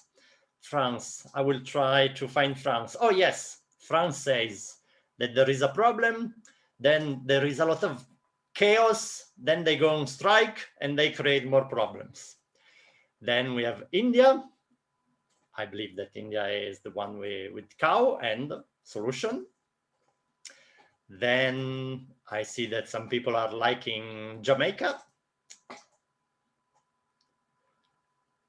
Which one is the barbecue? Oh, is it Australia or New Zealand? The two flags are very similar. I see comments about Ireland. That is 1, 2, or 3 Guinnesses. And the most interesting comment is, yes, indeed, Indonesian judges. You can create your one too. I actually don't know very well the characteristics of Southeast Asia. I can understand and appreciate all the European ones. I see them very, very clearly in my experience. So I will be looking forward to seeing the Asian or the Southeast Asian version of this one. Okay. Now, let's move from customer service to how to go to a table and give a ruling. Here, I will need your collaboration too. So again, I remind you, you can type in the chat or you can even join the conversation by voice. So we move to our focus on how to give a ruling. But first, I forgot a slide, a summary. Why we need to give a good customer service. What's the advantage? Who cares? So I try to add 3 reasons. If we give a good service to our customer, to our client, what happens? The customer will come back. So we will have another job. That is is a positive effect, is a direct effect. We do a good job, we get hired again, so we can work again. They pay us, we can buy meat for barbecue or beer to feel a little more Irish. Then there is another work-related indirect effect. Our customer will interact with other people. He may interact with other players, tournament organizers, anyone, and they may say that they had a good interaction with us. They were satisfied about us. So they would be, by word of mouth, they would be our marketing service. I believe that there is very little more useful than a satisfied customer. If you are happy about my service, you will say to other people, oh, I had a good time. I met this person. He did a very good job. So when the other people will speak with others and will need somebody to perform a job like we did, it's very probable that they will contact us and hire us again. So this is a not direct, but indirect advertisement and positive effect. And then if we focus on ourselves, if we want to do a good job and we see that our job was good, well, we are satisfied. So it's personal satisfaction. Good. We move to how to give a ruling to a table. So we are magic judges and we need to give a ruling. Oh, no, that's not this type of ruling, not this type of judges. We are this type of judges. So I see 2 players playing in the feature matches of Pro Tour or Players Tour. I see a judge on the right. If you recognize this judge, you can type his name on the chat. And I also see a coverage person on the left. Now I'm waiting in the chat to see somebody's writing Riccardo. Is black haired, and yes, beard. It's not me. He has no glasses. Somebody's writing Matteo, somebody's writing Calle. Yes, that's it. This judge is Matteo Callegari, who is an Italian judge. Now, what do we need to do? There are players at the table and they call us. So what we need to do is to approach them. Do you remember our friend at the customer desk? So we need to get in contact with the players. So now is the part where I will ask to all of you to create this presentation. What do you think you need to do when you go to a table and you meet the players? If you want, you can unmute yourself and speak, or if you want, you can type in the chat, as you prefer. And for those who don't know the word, in the slide, buongiorno is an Italian word that means good morning. So I will be reading the most interesting comments in the chat. I read that what we need to do is to introduce ourselves, greet, so say hi, and introduce ourselves. And then we have some sentences. Anything that I could help? Asking problems.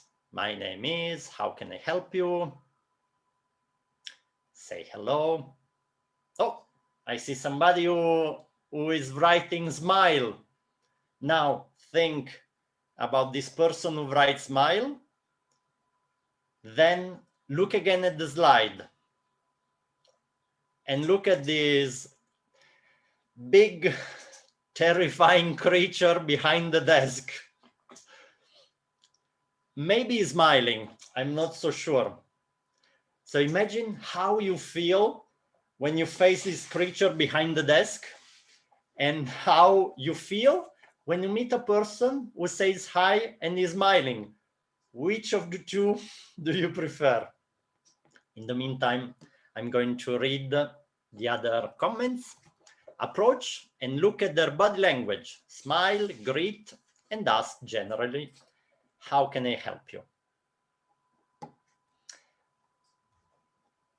I will take a look at my notes. Okay, I have a question for you. We approached them, yes. We said hi, good morning, or the way you prefer. If necessary, we introduced ourselves, just in case they don't know us. If we are in a very small environment and everybody knows you, no need to introduce yourself. So I have one specific question. To whom are you going to speak? So you are going to the table, you see that one of the two players called you, and now you need to speak to somebody. Who are you going to speak with?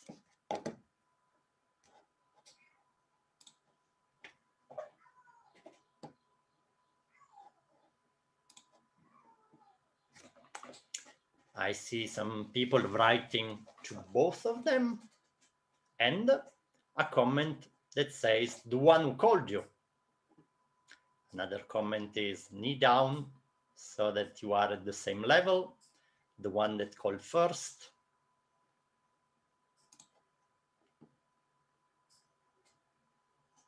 Okay, let's see. We were saying at the beginning that we need to give a service to customer.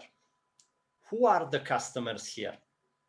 The main customer is the person who called, because probably the person who raised the hand or called you by voice is the one that has the biggest need. But they are not the only one. There is this player who called, then there is the opponent. Sometimes there are spectators around the table, and then there might be players next to them, the other players waiting. For sure, the person who called you is the one who is trying to get your attention. So yes, you need to speak with them. But always make sure that you speak with both players, because unless the player who called you asks you, "Judge, can I ask you a question privately?" In that case, you go away from the table and you speak privately to them, because they want to tell you something probably that is in their hand, and they don't want to reveal their strategy to the opponent. So in that case, you don't need to say anything to the opponent, anything specific about cards. So except this situation, you are serving both players. It may be a rule question, it may be about communication. There are always two people. So even if one player is the one who is asking question and you are interacting with them, there is always the other one. So when you give your service, when you give the ruling, make sure that both of them are satisfied. Make sure that both of them understood. So even if the first one says, "Oh yes, thank you, Judge, goodbye, you can go," you may dedicate 5 seconds. It's only 5 seconds. You turn to the opponent and you ask to the opponent, is the situation something like, is the situation clear? Do you have additional questions? So in that way, you can make sure that both of them are happy and that their game will continue, will progress in a correct way. So I'm checking the chat again. And the last comment is, you need to speak with the one who called and let the other know he can clarify later. Yes. Oh, an extra. If a player asked you to go away from the table because he had a private question, when you go back to the table, you can still say something to the opponent. You can always say, "He asked me something private. I cannot reveal information that may help you understand the strategy of your opponent. If you will have doubts later, I will be available." Okay. Thank you. Thank you for your help. Let's take a look at the notes I had. And we see if we covered all of them. So greet them. Yes, buongiorno. Introduce yourself. We agreed. Speak to both players. We may give more, again, we may give more attention to one, but it is useful and appropriate to interact and speak with both of them. We need to make them comfortable, and we need to show to them what is our goal. Our goal is to serve their needs, to help them continue their game correctly. We are not there, we are never there to give a punishment. So it's very important to have a good relationship with the players, to show them that we are useful to them. So we are not evil people looking for criminals to punish. We are there to assist them, to help them to have a good day. Then, so this was our first approach. Then we need to understand what they need. So the second part, after giving the first impression, is to understand. So as several of you mentioned in the chat, one very common sentence for judges is, "How can I help you?" And now, this is another part of the interaction with players. I ask you again to use microphone or chat. how can we understand what they need? What should we do? How should we interact with them? Please feel free to use the chat to give recommendation about what to do after we said hi.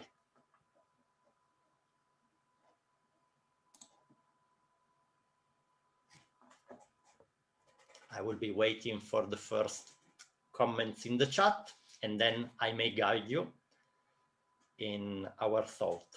So I will read some comments. Again, there might be people who are not reading the chat or who are just listening. Analyze their question first. Hear what the players say first.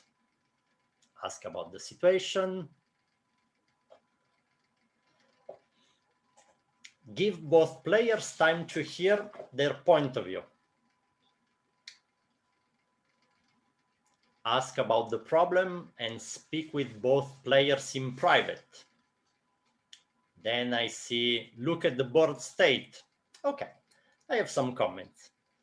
The first people who replied said, first ask and hear them. So this is the main part. If we want to understand, we need to listen. They called us, so for sure they want to say something to us, and we need to listen to what they say. In general, this is it's usually a good recommendation. We interact with a person or with multiple people.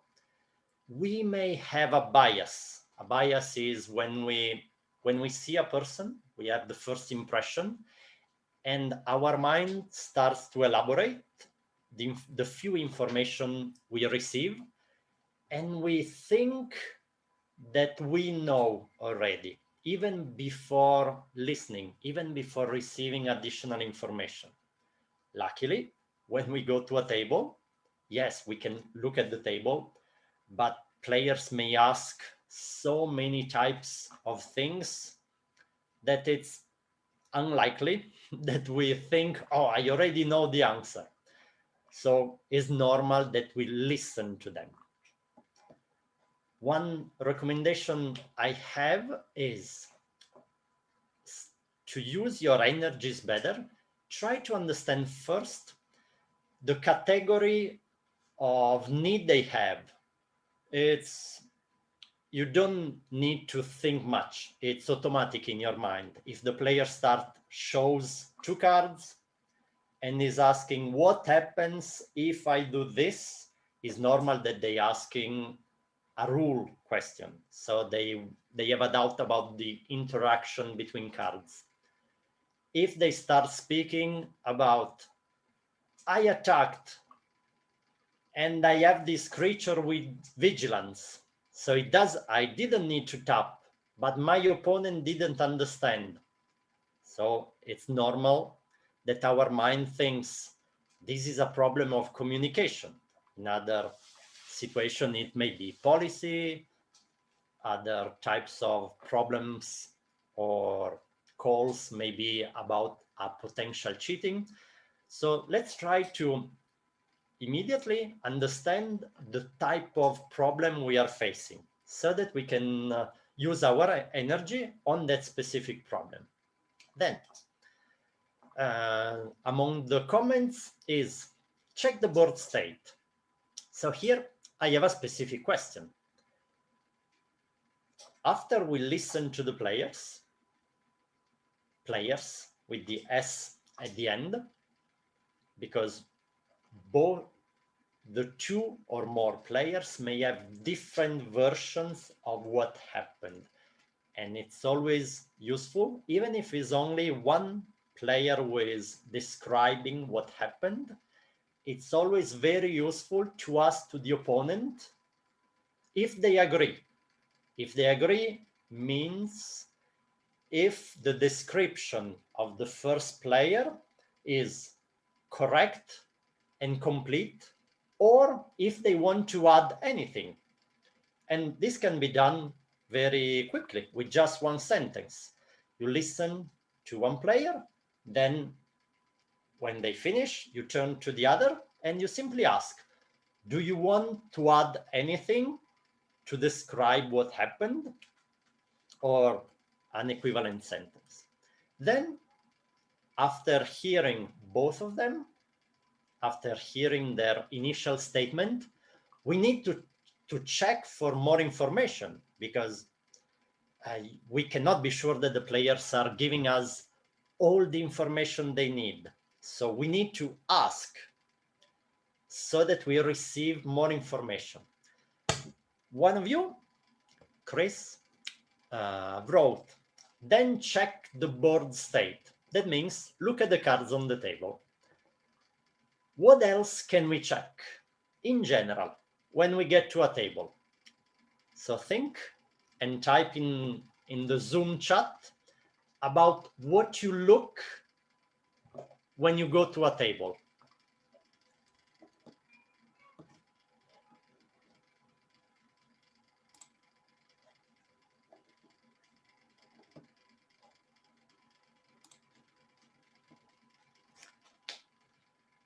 I'm seeing life total is good.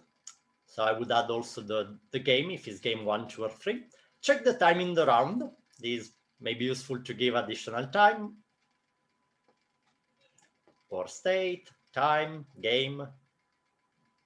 Yes, we will give extra time at the end. Oh, Patrick is pointing out the active player.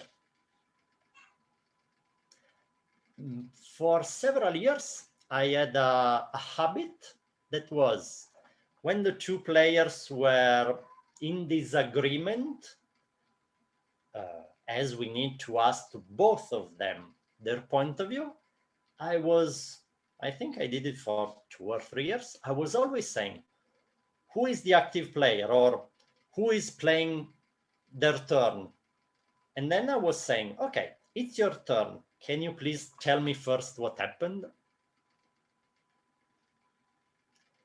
Then I see any card that is in play that could manipulate the library. What else can we check? I know that this is a very general question. I'm not being specific. My goal with this question is to try to help you to create a kind of checklist, so that in your mind, when you go to a table, you think, unless it's a very simple rule question, there are these 4 or 5 types of information that are always useful. So, and they are also quick to check. So we mentioned the board state, life, so life points and game, the time in the round. What else? Michael is mentioning we take a look if there are spectators who watched and who can offer a different point of view in case of disagreement between players. In addition, Keith is writing, in addition to who is the active player, it's useful to know in which phase and step we are. Sometimes misunderstandings are about the moment when players want to act. And also, in case we need to count how many cards have been drawn, it can be useful to know in which phase we are. Then another comment is who is having advantage. So in case we are investigating for cheating, is useful to know if one of the player is in big or small advantage. I would like to ask to add something to the board state. Several of you are mentioning the board state.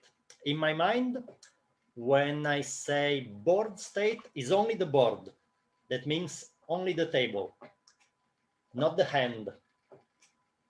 Taking a look at what players have in their hand can be very useful too. So in case a board state for you is only the table, let's add the hand, so the private information.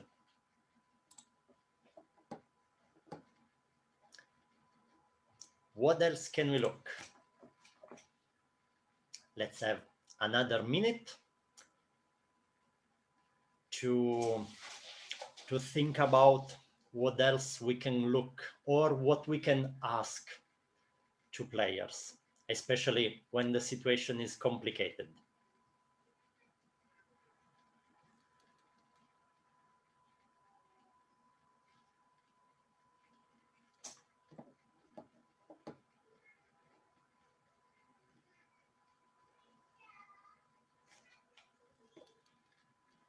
Kelvin is mentioning body posture, so how they communicate non-verbally with their body. Here, I have a recommendation or a reminder that different people may behave in different way with their body or with their facial expression, as Tommy is mentioning. You will be the local judge, meaning that you will know your players. I come from a different continent. So my behavior, I am very sure that is different from your behavior. So if I'm a player in your tournament, my body language would be probably very different from the other players.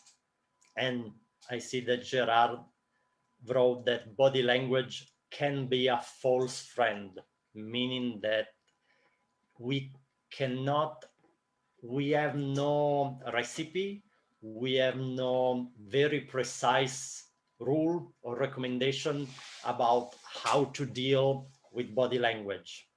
If you heard that when you are investigating a person, you need to ask them some questions, I will come closer to the camera. So if you ask question and they look up, it means that they are thinking honestly. If they are looking down, they are thinking about what lie to tell you. So in case you heard this, pay attention, because it's not 100% of people looking up when they think they are honest and 100% of people looking down when they think that they are dishonest. No, don't assume that this is correct. I want to add two elements or two tricks. Well, one is an investigating. Investigating doesn't mean looking for cheater. Investigating means asking questions. I have a system that is when we want to understand what happened during the game, especially when the two players have two different perceptions of what happened, we have two elements, two categories of element. What physically happened, so the movement of objects on the table, and what was said, that is not something physical. So one is about movement, the other is about communication. And as you can imagine, I didn't mention time. To me, time passing during a game is not important at all. You may think about several situations when the player said, oh, I played this card, my opponent didn't do anything for a very long time, and then I did something else. When I have to handle a situation, I almost don't take into account the time passing, especially because time, the concept of time and the perception of time can be different between players. What is very, very important are movement, so the physical actions on the table, and also the communication. Communication, so how players communicated with voice, their intentions is very, very important. So this is a habit and a recommendation I have. Then another one is a trick, especially when investigating for cheating. One question that I tend to ask to players privately, so away from the table, is very, very simple. And is, how do you think you can win this game? So it's a question about strategy. It may not seem like a judge question, but you can get so many information when the player starts explaining to you how they are planning to win, because they give you elements about the past, about the actions that they did during the turn or the previous turn, so you can have a better picture about the reason for infractions, mistakes, or misunderstandings. And also they will speak about the future, so you can get information about what they have in the deck, what they are planning to do, why they are keeping mana open. You can try it let's try it in our future tournaments, and let's see if it works. We get many more information that we may think. Okay, unless you have other comments, this is the part about understanding. Let's look at the notes I wrote in the past, and let's compare my notes with what we said together in the chat. So the first line is ask and then listen. You said it differently, but we meant the same. It means first listen, then ask additional question if you need more information. But the important part is listen. Then the very first simple, try to determine the type of question, the type of service you need to give. Then consider if we need to investigate. Here, with investigating, I meant investigating for cheating. So when can we look for additional information to determine if a person is cheating? If we see that a player was in a bad position, so they were about to lose, and they made a mistake that could potentially give a big advantage, this may be a reason for cheating. Just a reason. Is not a proof. Being in a bad position and making a mistake to our advantage is not a proof of cheating. It's just a reason to investigate. If I am already winning and I make a mistake to my advantage, the probability of cheating is very low. If I have 12 lands and I play 2 lands in a turn, and I have only 1 card in my hand, it's very likely that I made an honest mistake. And then we spoke much more about what information we may look for. And the final comment on the slide is understand first. Our goal is to understand what is in their mind. Oh, before continuing, I have another recommendation. You may find 2 players who have 2 different versions of what happened. This does not mean that one of them is lying. It doesn't mean that one of them is doing anything bad. It may even not mean that anyone is wrong in their mind. The perception of people is subjective. If I'm a player, I may remember incorrectly something that happened. I may think, I said this sentence, but in reality, I said another sentence. Our memory is not perfect, and our understanding of the world around us is filtered filtered by our experience, emotion, eyes, ears. So everyone, players included, because we are speaking about players, may make mistakes, may have a different perception that is always subjective. Now, we move on. Unless you have comments that you want to say with voice or in the chat. Now we received all the information we needed, so we need to give a ruling.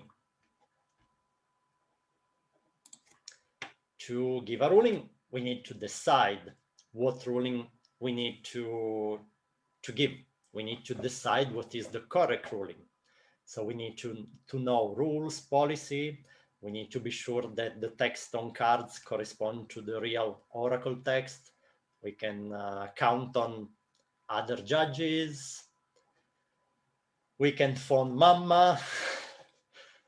You need to know that in the Italian culture, or at least in movies with caricatures of Italian characters, the mother is the most important element in a person's life, especially in the life of a boy.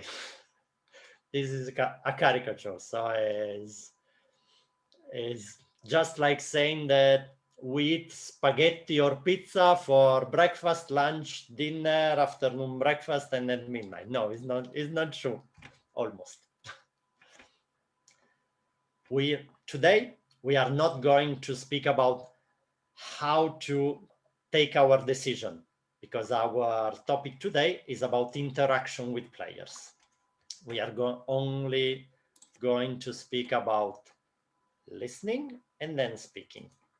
Then, after we thought about the correct ruling, we need to say it. We need to communicate to players. So we move to our next picture with a little spoiler. We need to communicate our decision. So we have one very famous judge who studies a lot in our picture and who always speaks very clearly and in common language. Now, this is the final part. We listen to them.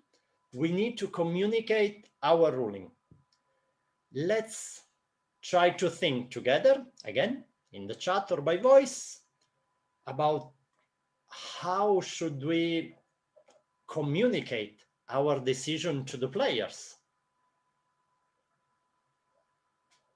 What recommendation you have? I started in the first slide by writing in a human language, please.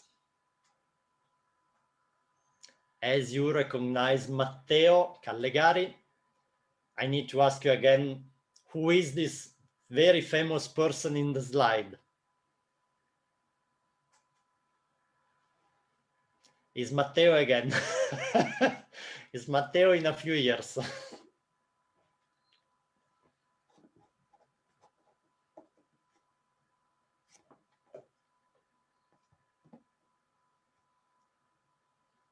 Yes, it is Magneto, or Magneto, as is pronounced in Italian.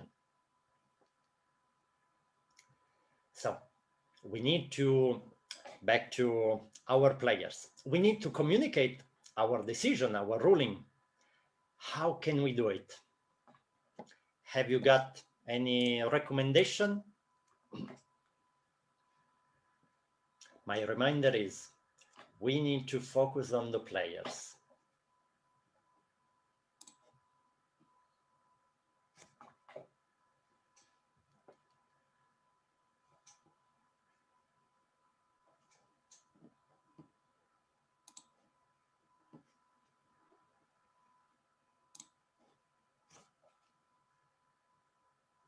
I will guide you a little, and let's imagine that players made an infraction, and we may choose to back up or no, and we need to give a penalty, 1 or 2 penalties, because it is part of the game. What do you think the players are more focused on? Are they more interested in the penalty that we are giving to the opponent, or about any fix on the game state? I see the first comments. In addition to "you cannot pass," penalty, and what fix we are going to apply. Explain the situation.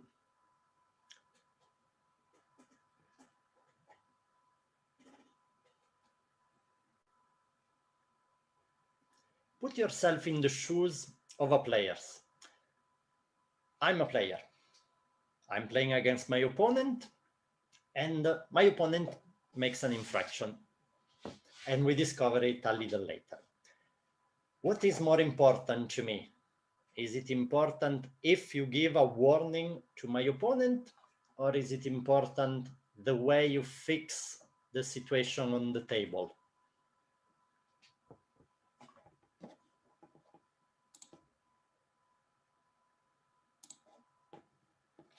My opinion is, and my recommendation is, first fix the situation, then you give the penalty. What the players want to know is if they can continue the game, and usually yes, how they can continue the game. So in case you need to do a backup or change something, put again one card from their hand on top of their library, or shuffle their library. This is something that is affecting them. The warning to the opponent or the warning to them is secondary. So my recommendation is first fix, then penalty. Because what they want to know is how you fix the situation. And then also remember that they are players. So they are not expert judges wanting to discuss ruling. Sometimes I saw judges saying, according to rule 514.2b, I just said a random number. I don't know what that rule says exactly. So players, it's very unlikely that they know, and also that they are interested in the rules. So what they want to know is your final decision. So let's always use with the players a very simple language. Speak about the fix first, and I have a recommendation about backup. If you want to do a backup, first explain it and then do it. Explain it means we can try to go back to the moment of the mistake. If we want to go back, we need to do this action, this action, this action, and this action. We can also physically do it. Then my recommendation is to ask them, after moving some cards from the hand to the top of the library, or from the graveyard to the battlefield, my recommendation is ask them, was this the situation at the moment the mistake happened to both of them? If both of them confirm, then you can continue by saying, okay, we can go back in time, let's do it. Now, another minute, and we take a look at the notes I have, and also at your last comments in the chat. My first line corresponds to the last line I read in the chat, that is, explain in a way that is as simple as possible. Then a reminder about the infraction. We spoke about first we fix, then we give the penalty, the backup. Then, as several of you mentioned earlier, we were checking the time. When we give a ruling and we need more than, the recommendation is 1 minute, is always appropriate, well, it's necessary to give extra time. And my recommendation is be generous with extra time. A single match that is receiving 5 minutes even when your ruling took 3 minutes, is not going to delay the entire tournament. We are not going to dinner 3 hours later only because we gave 2 additional minutes to a single table. So in case of doubt, give extra time. And one comment in the chat was about, tell them that they can appeal if you are not the head judge. Yes, if you are not the only judge in the tournament, players always have the possibility to appeal. This I didn't write in my slides. So if they need additional information or they want to be sure that our ruling is correct, they can appeal to the head judge. We can also involve another judge. Even in the middle of a ruling, we can always say to the players, look, I prefer taking 2 extra minutes involving, so speaking with another judge, having the other judge come here with me, because I want to be sure that I'm giving you the correct ruling. This is a way that you can use to show to the players that you want to take care of them. Then my last sentence in the slide was that we can always say to them, I gave you my ruling, this is my final ruling, but if you want, we can discuss it more after the end of the match.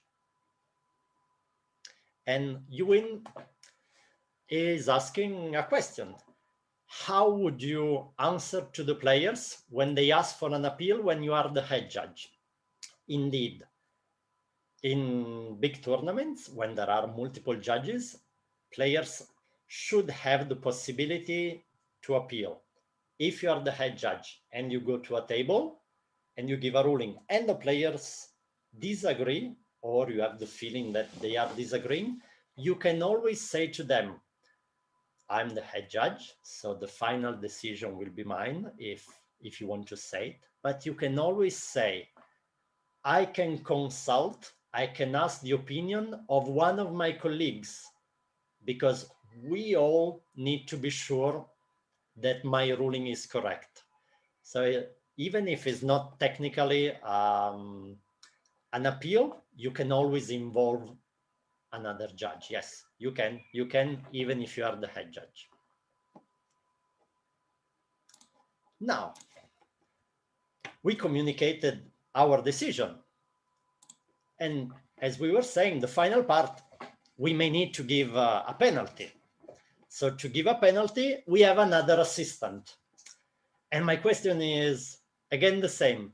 Who is this person? We know it's Matteo. It's always Matteo. And he's dressed like, I don't know if you know this character. And by the way, now we need to give the penalty. What should we do when we give the penalty? Because giving a penalty is like giving a punishment to players. And Ryan is the winner of this part of the game. Yes, he's the executioner from Clash Royale.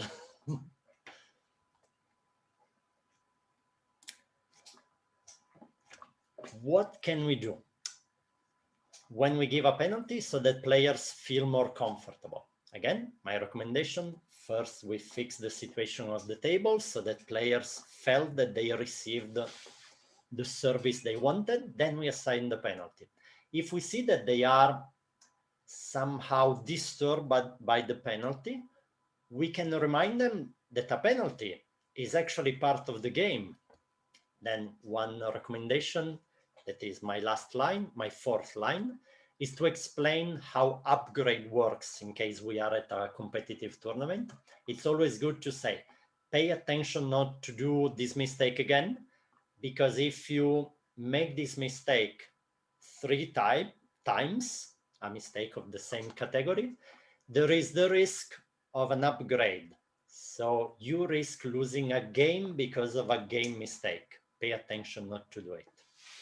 Sometimes players are not angry, but unsatisfied and feel uncomfortable when they receive a penalty, because they may think that we are judging them, meaning that we are judging their intentions. So it's always good to say that the penalty is not about how they are, is not about their honesty, because we are sure that they are honest. The penalty it's an element of the game, and it is about unintentional mistakes. What works very, very well in Italy is use an analogy with a sport.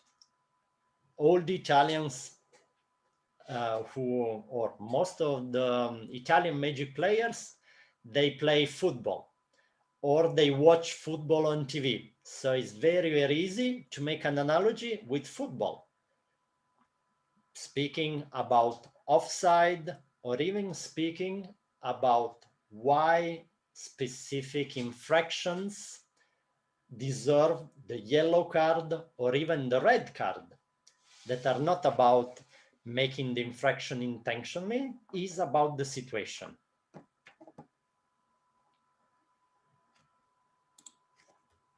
So no, nobody got executed by the executioner. And now, after communicating our ruling, after communicating the penalty, if there is one, you may think that our interaction with the players is completed and that it's time to go away, with players who may be satisfied or not satisfied. A very strong recommendation is, after you give a ruling, don't go away from the table, because players are continuing playing and our service is not completed. So how long should we stay, if possible, at the table? If they asked for a rule question like, "Judge, what happens if I play this card on that card?"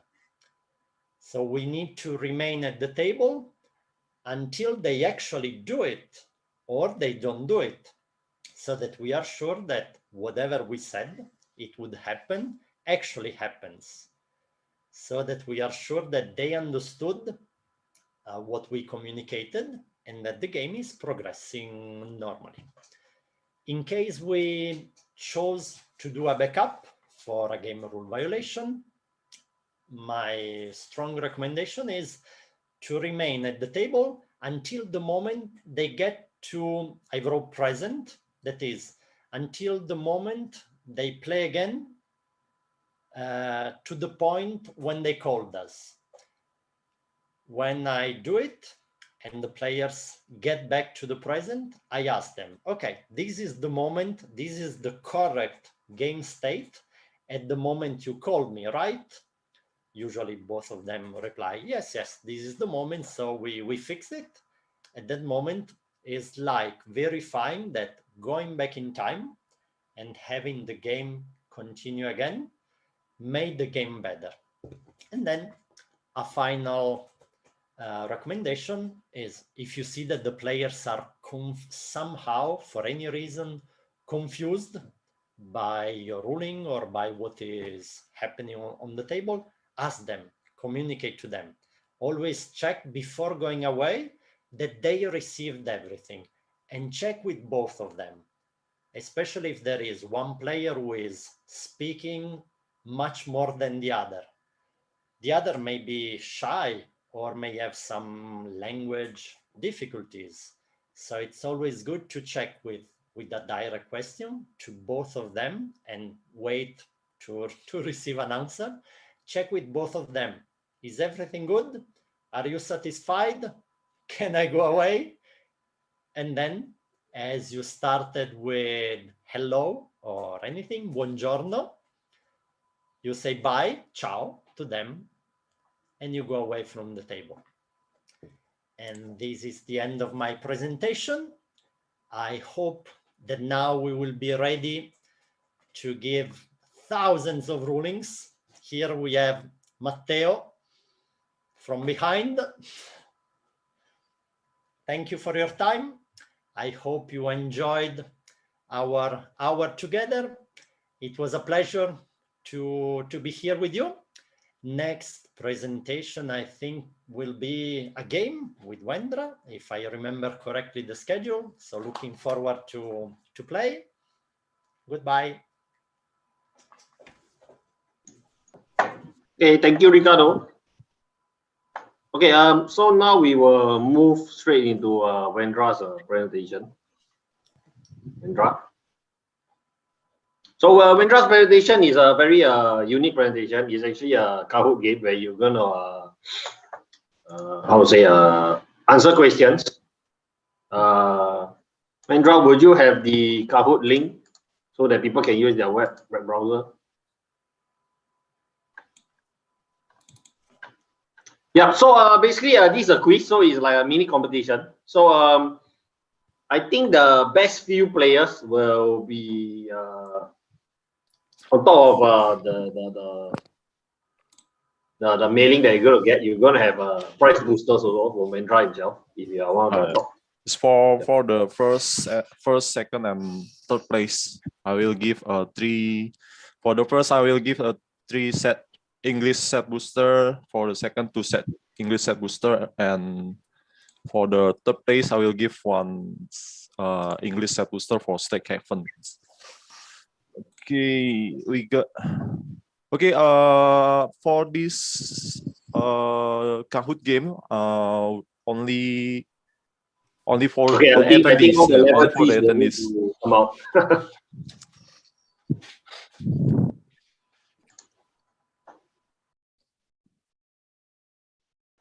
The level 3s and the staff, I think you all cannot join because there's a cap of 50. Yep. Okay, before start the Kahoot, I will introduce myself. My name is Wendra. I'm from Jakarta, level 2 Indonesia. Long time no see. And I've been miss Magic Fest a lot. I hope this current situation, the pandemic, will over soon. Okay, now we have 38. We are waiting for 12 more to start the Kahoot games.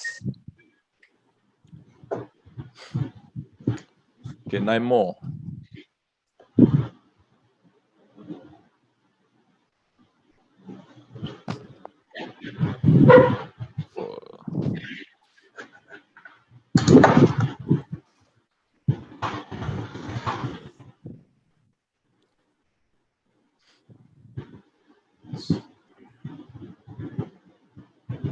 Here we will start in 1 minute.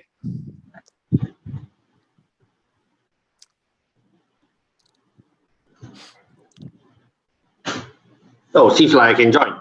Huh? There's only 43. Yeah, 43. Okay, when you can join. Apparently, we don't have enough people. Yeah. Okay, I will wait for another 30 seconds before I start. Hey, see, you can join. Come on. Can.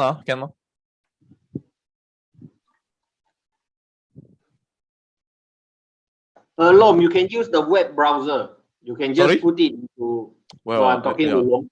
Yeah, but Lom, you can just put it in the web, your Chrome or Firefox or Edge. Just the Kahoot, and then you can just go into it. Okay, we'll start now. Okay. We start for me. I want to go in. For the first question.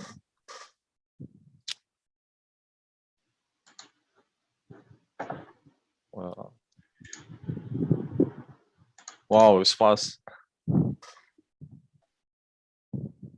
Which of the following is a college in Strixhaven? 2 more? 1 more?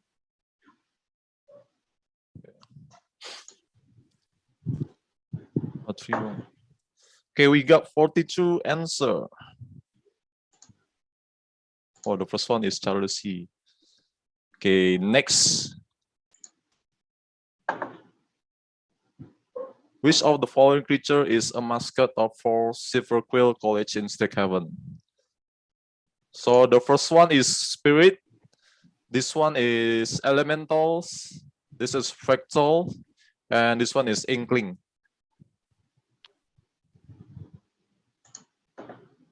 Okay, we got 36 correct answer. Wow, Chelsea is still the number one. Nice. Chelsea is a trivia master. Which one of the following is the enemy in the Strixhaven story?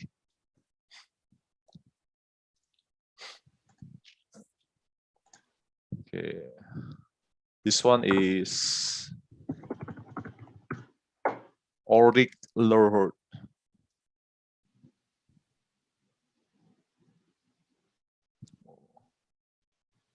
Oh, now it's Tomiki is leading. Okay, now we get to the question number 4. Which one of the following is not an Elder Dragon founder in Strixhaven?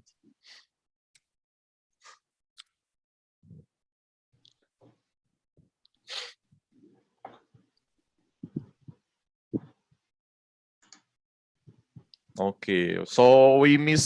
So this the first one is Lorhort. The second one is Witherbloom.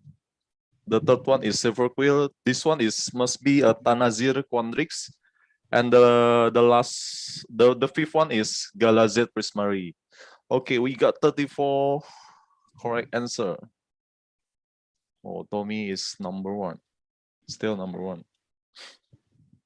In this set, there's card with are featuring the winner of Magic World Championship 16. Which card is that?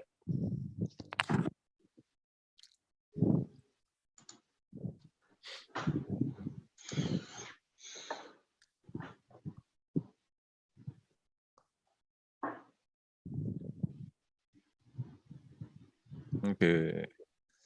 Yes, the correct one is Elite Spellbinder. The Paulo Vito Damo da Rosa is the one get art in the Elite Spellbinder.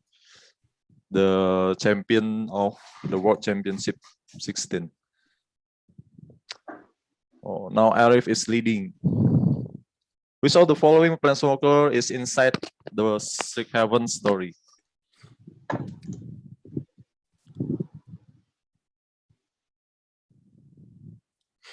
Snisa Riven, Gideon Jiro, Nicoris, or Luca?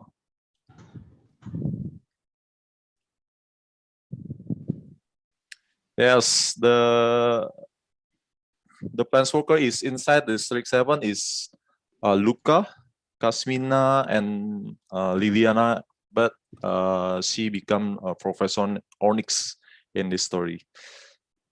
Okay, next. Oh, Tami is number 1 now. Okay, number 7.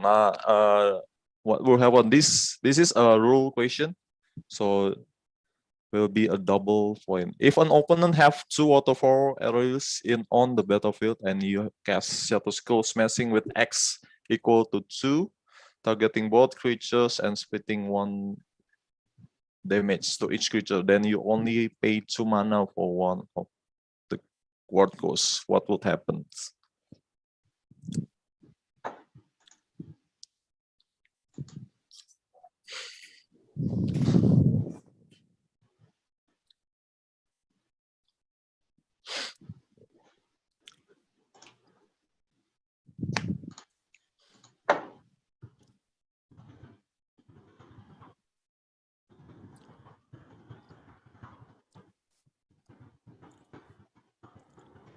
Okay, we still got 65 seconds. We're still waiting for one answer. Okay, yeah, Shadow Skull Smashing counter and nothing happened because one of the trigger of the Ellis still resolve and counter the blowouts the sky. Okay, next one. Oh, Tami is still number 1.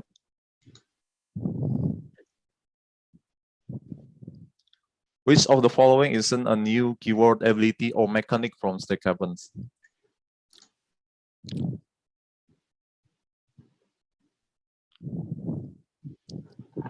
Okay, this quite easy question. Okay. Yeah, the learn and word is a keyword from Strixhaven, and Matchcraft is new mechanic from Strixhaven. Bending is not from Strixhaven keyword or mechanic. Okay, next.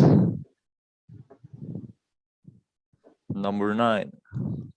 Rule question. You have 3 life and you cast less of malice targeting sets more, which what happened? And we have Platinum Empyrean in here. Your life total can change.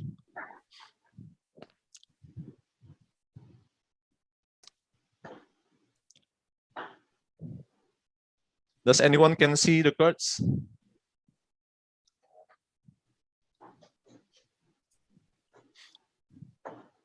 Okay.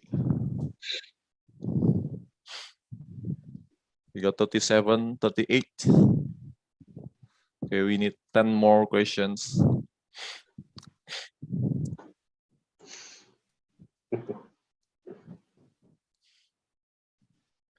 Okay, 3 more. 2 more, 1 more. Okay, the last one. Yeah, you cannot pay 3 life. Less of melee is counter. Yeah, we cannot pay 3 life because Platinum Emperor not allow you to pay any amount of life except for 0. Okay, next. Okay, Arif now is number 1 again. Oh, Charles, he come back. Who is the mother of cats in Southeast Asia? Just Academy legend.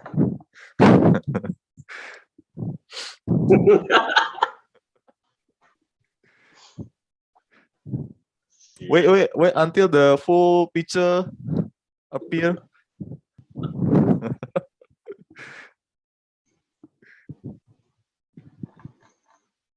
Please hold on.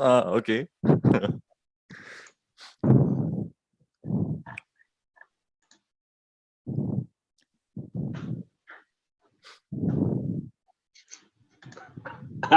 You in ...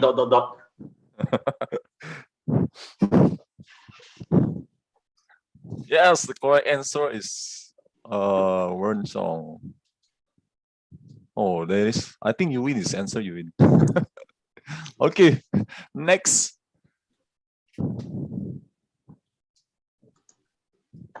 This is a multi-select question, so you can answer 2, 3, or 4 choice. Can active player play environmental science? Does active player still gain 2 life? Which of this one is the correct answer?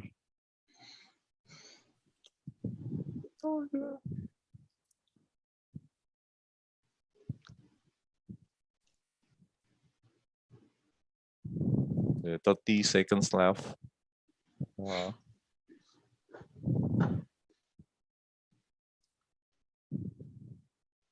And CJ, this above.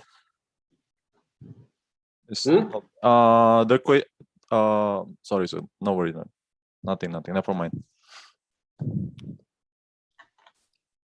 Draft say is a trap. Yeah. It's okay, Draft. There's a lot of trap later. Okay, we got 46. Yeah, active player can search the library because of the static ability of a shock. AP still gain 2 life, but AP still gain 2 life. Okay, we got 34 correct answer.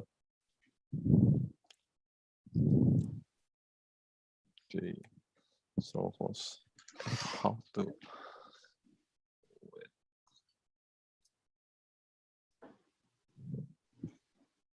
Okay, in this case, is X still equals 6 or more? what the resolution of this station. So X is equal to 5 because of Thalia, Guardian of Turban is on the battlefield. So active player crit 5, tap 2 per 1 white and black inkling creature tokens with flying. Is it true or false? The green one is the answer. So the answer is X is equal to 5 because Thalia, Guardian of Turban is on the battlefield. So active player crit 5, tap 2 per 1 white and black inkling creature tokens with flying. Is it true or false?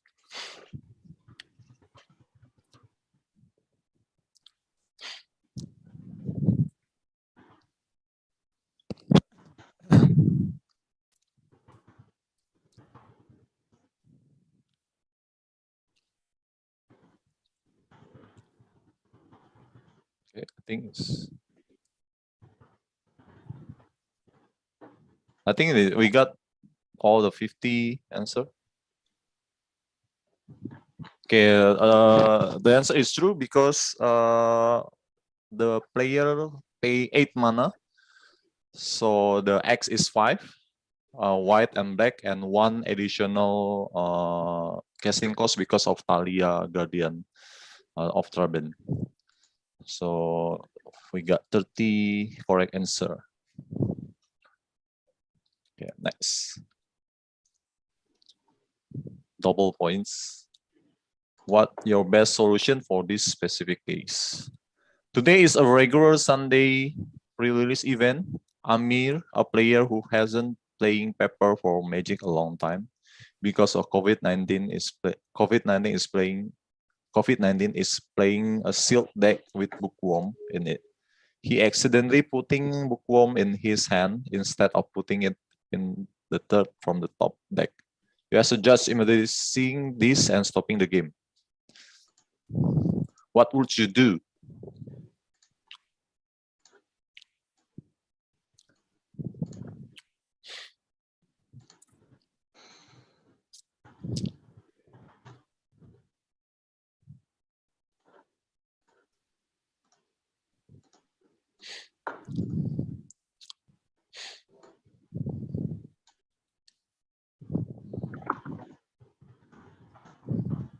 Oh, we got 51.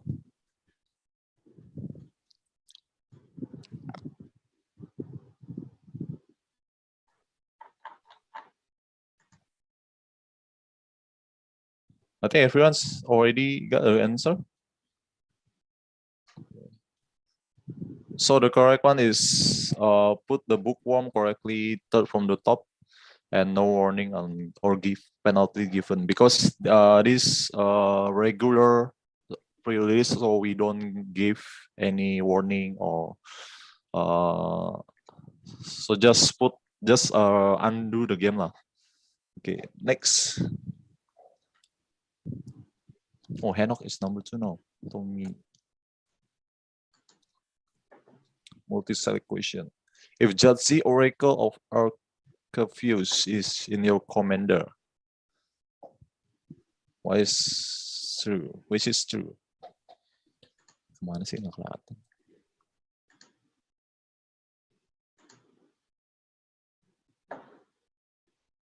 Which one of this statement is true?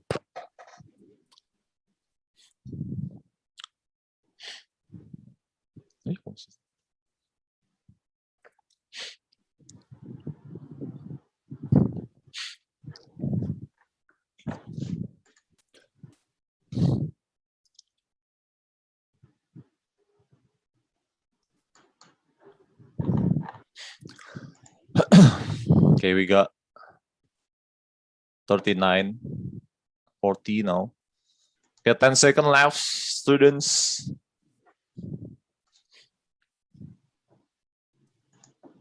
Three, two, one. Finish. Okay, we only got 31 correct answer. So actually the 3 of these is correct. Okay, Hanok is number 1 now. How many cards reprint as a common in English mystical archive?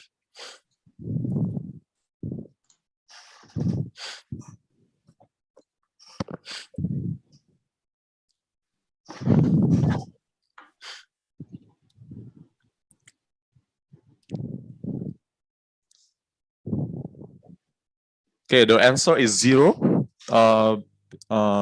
Because they most likely is upgrade to uncommon. So in the mystical archive we have a 63 mystical archives, or 18 from them is uncommon, 30 is rare, and 15 are mythic rare. So no common on mystical archive, both English or Japan. Okay, we got 27 correct answer. Okay, next.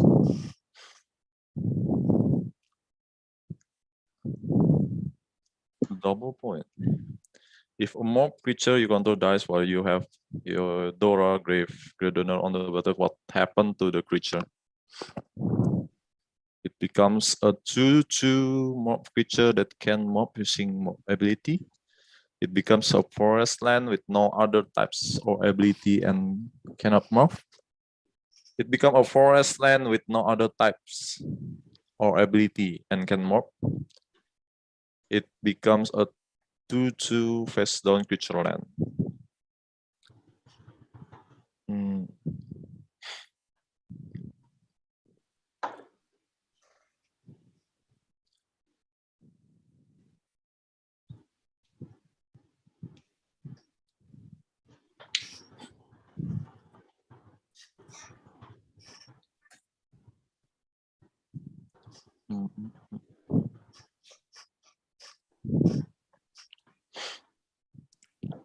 Okay, 4, 3, 2, 1. Yeah, the correct answer is it become a forest land with no other types or ability and can mob, because those forest lands still have a mob ability, so the players still can use the mob ability to face up. Okay, next.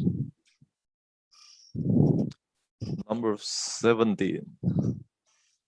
This is the following statement about learn. Which one is true? Learn is a trigger ability. Learn can be countered by stable or tails end. Learn is a part of resolution of the effect. You must choose to either reveal a lesson from the sideboard.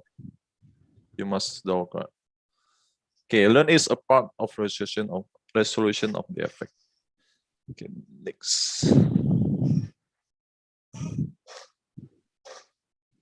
Number 18. Can one scroll of the spark reduce the cost of miracle instant or sorcery spell? Yes, because it's still a spell you cast. No, because it's an alternative cost. No, the reduction cost only when you cast the miracle spell on your own turn. Diamond and circle are correct.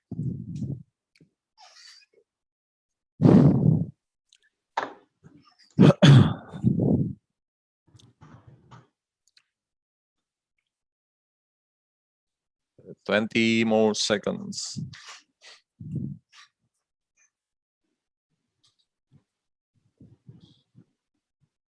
Okay, the correct answer is yes, because it's still a spell you cast.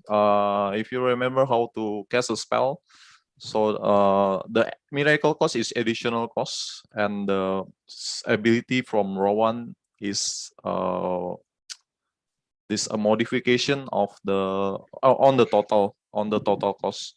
So yeah, it's come later. So first is miracle cost, then it reduce later, then you only pay 1 mana, 1 blue mana for that. Okay, we got 39 correct answer.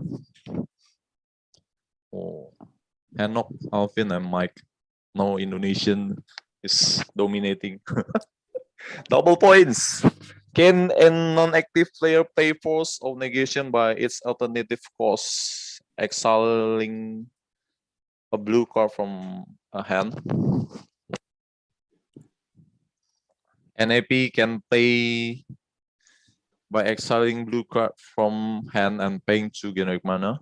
NAP cannot pay its alternative cost because it's already exiled. An epic can play by exiling a blue card from your hand. Triangle and square are correct.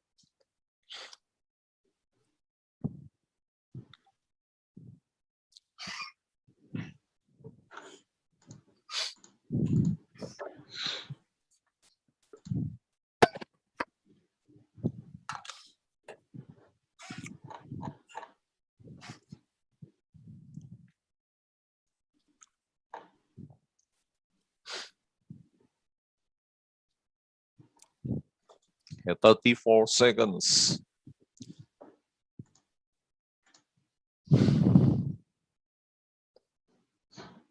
Okay, three more answer. One more.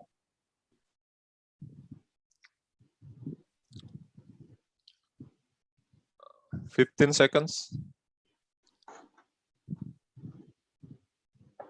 10, 9. Okay, yeah, an epic can play by exiling blue card from hand and paying 2 generic mana. Paying 2 extra generic mana because of the Elite Spellbinder ability. Okay, we got 37 question. Correct answer. Okay. Okay, the last question is double point. If you can you pay X for the mana cost? So if fellow Marcus Lorhord attack and refill 3 planes, 3 mountain, and 1 Benfire, can you cast Benfire? If you can you pay X for the mana cost?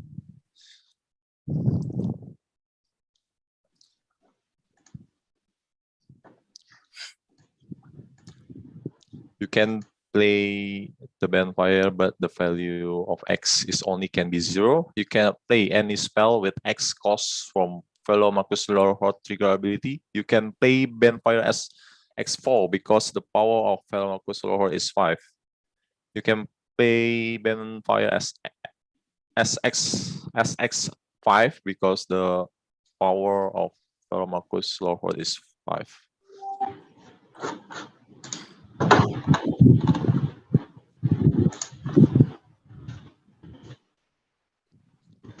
Okay, we are waiting for one. Okay. Yes, the correct answer is the red one, the triangle. You can play the Benfire, but the value X is only can be 0. Yeah. For the X value of X, if you have an ability that paying without mana cost and something like that, that X always can be 0. So you cannot add more value for X. Okay, we go to the podium who have, Mike is rank 3. Alvin Anderson. Okay, now the first one is, he knocked. Okay, congrats. The 4th is Tommy and the 5 is Chelsea. Okay, do you have any question for my silly quiz? Okay, thank you for participating, guys. Oh, I missed the chat. Awesome game. Top 3 all Indonesian. Yeah, so I do not need to spend any money on mailing. Yeah. This all Indonesian. Okay, can you show maybe the top everyone the rank? Is there an option for that? Sorry. Show everyone's rank. Everybody's rank. Oh, everybody's rank. Whatever. How to? Yes, don't have. I guess. No. View full report. View full report.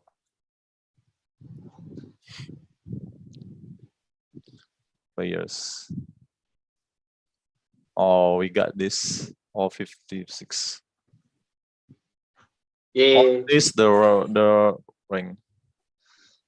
So Mike rank 3, Tommy 4, Charles 5, Andre 6, Arif 7, Riccardo 8, Sunny 9, Benny 10. This is the full rank, guys. Ryan. CJ ranks 16 now. Okay. Yeah, Elite Spell Finder. Oh, yeah. Okay, thank you guys. Okay, thank you, Wendra. Thank you, thank you. Okay, so now we will take our final photo taking. Are you around here? So please on your camera, final photo taking before we say goodbye to everybody. And I will share the QR code for the mini quiz and the feedback form.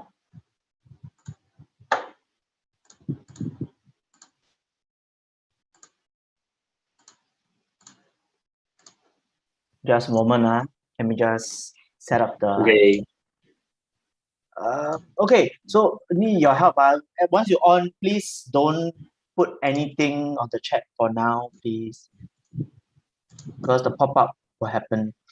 Okay, on your camera as much as you many people as we have a few. Okay, great. Okay, look into the camera. All right, just what I need to get one more. I need to get one more, just a moment. Okay, one more. Okay, done. Great. Thank you, everyone. Can you send me the photo? What's it? Can. Okay, so I will share my screen for the QR code. So give me a moment. Share screen.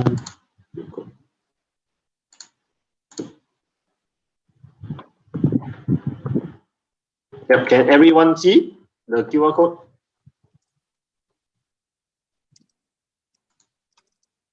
Yeah, so I have to remind everyone again. First of all, you will need to submit a quality feedback. So general rule of thumb, what you like, what you think can improve, and suggest methods on how the presenter can better improve the seminar. Then of course the mini quiz. The mini quiz you have to get 5 out of 9 correct. And Tam will release the scores on 19 and 21st May at about 6 p.m. to 7 p.m. depending on where you are. And then the deadline will be on 22nd May. And after the deadline, Tam also will send another email to you guys on your scores. So of course you can edit your questions as many times as you want. You can edit your feedback as much as you want, so long it is before the deadline on 22nd May at night. And yeah, please remember to key in your email, your active email, so that you will get the scores sent to you when Tam go and mark the questions. So yeah, I hope all of you guys like the presentation and enjoy it. I guess I'll see you guys next time for the Dungeons and Dragons policy update. So anybody any questions?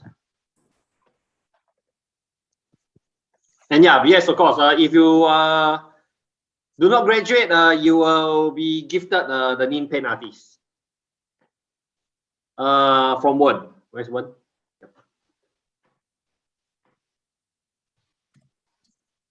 Yeah, if you want, you can get one to get his cats to sign the mean penalties. The claw. Okay, thanks everyone. If you are done with the getting the QR code, the link, and whatnot, you can drop off. I will see you guys next time. Thanks everyone. What? We can never run out of names. Bye.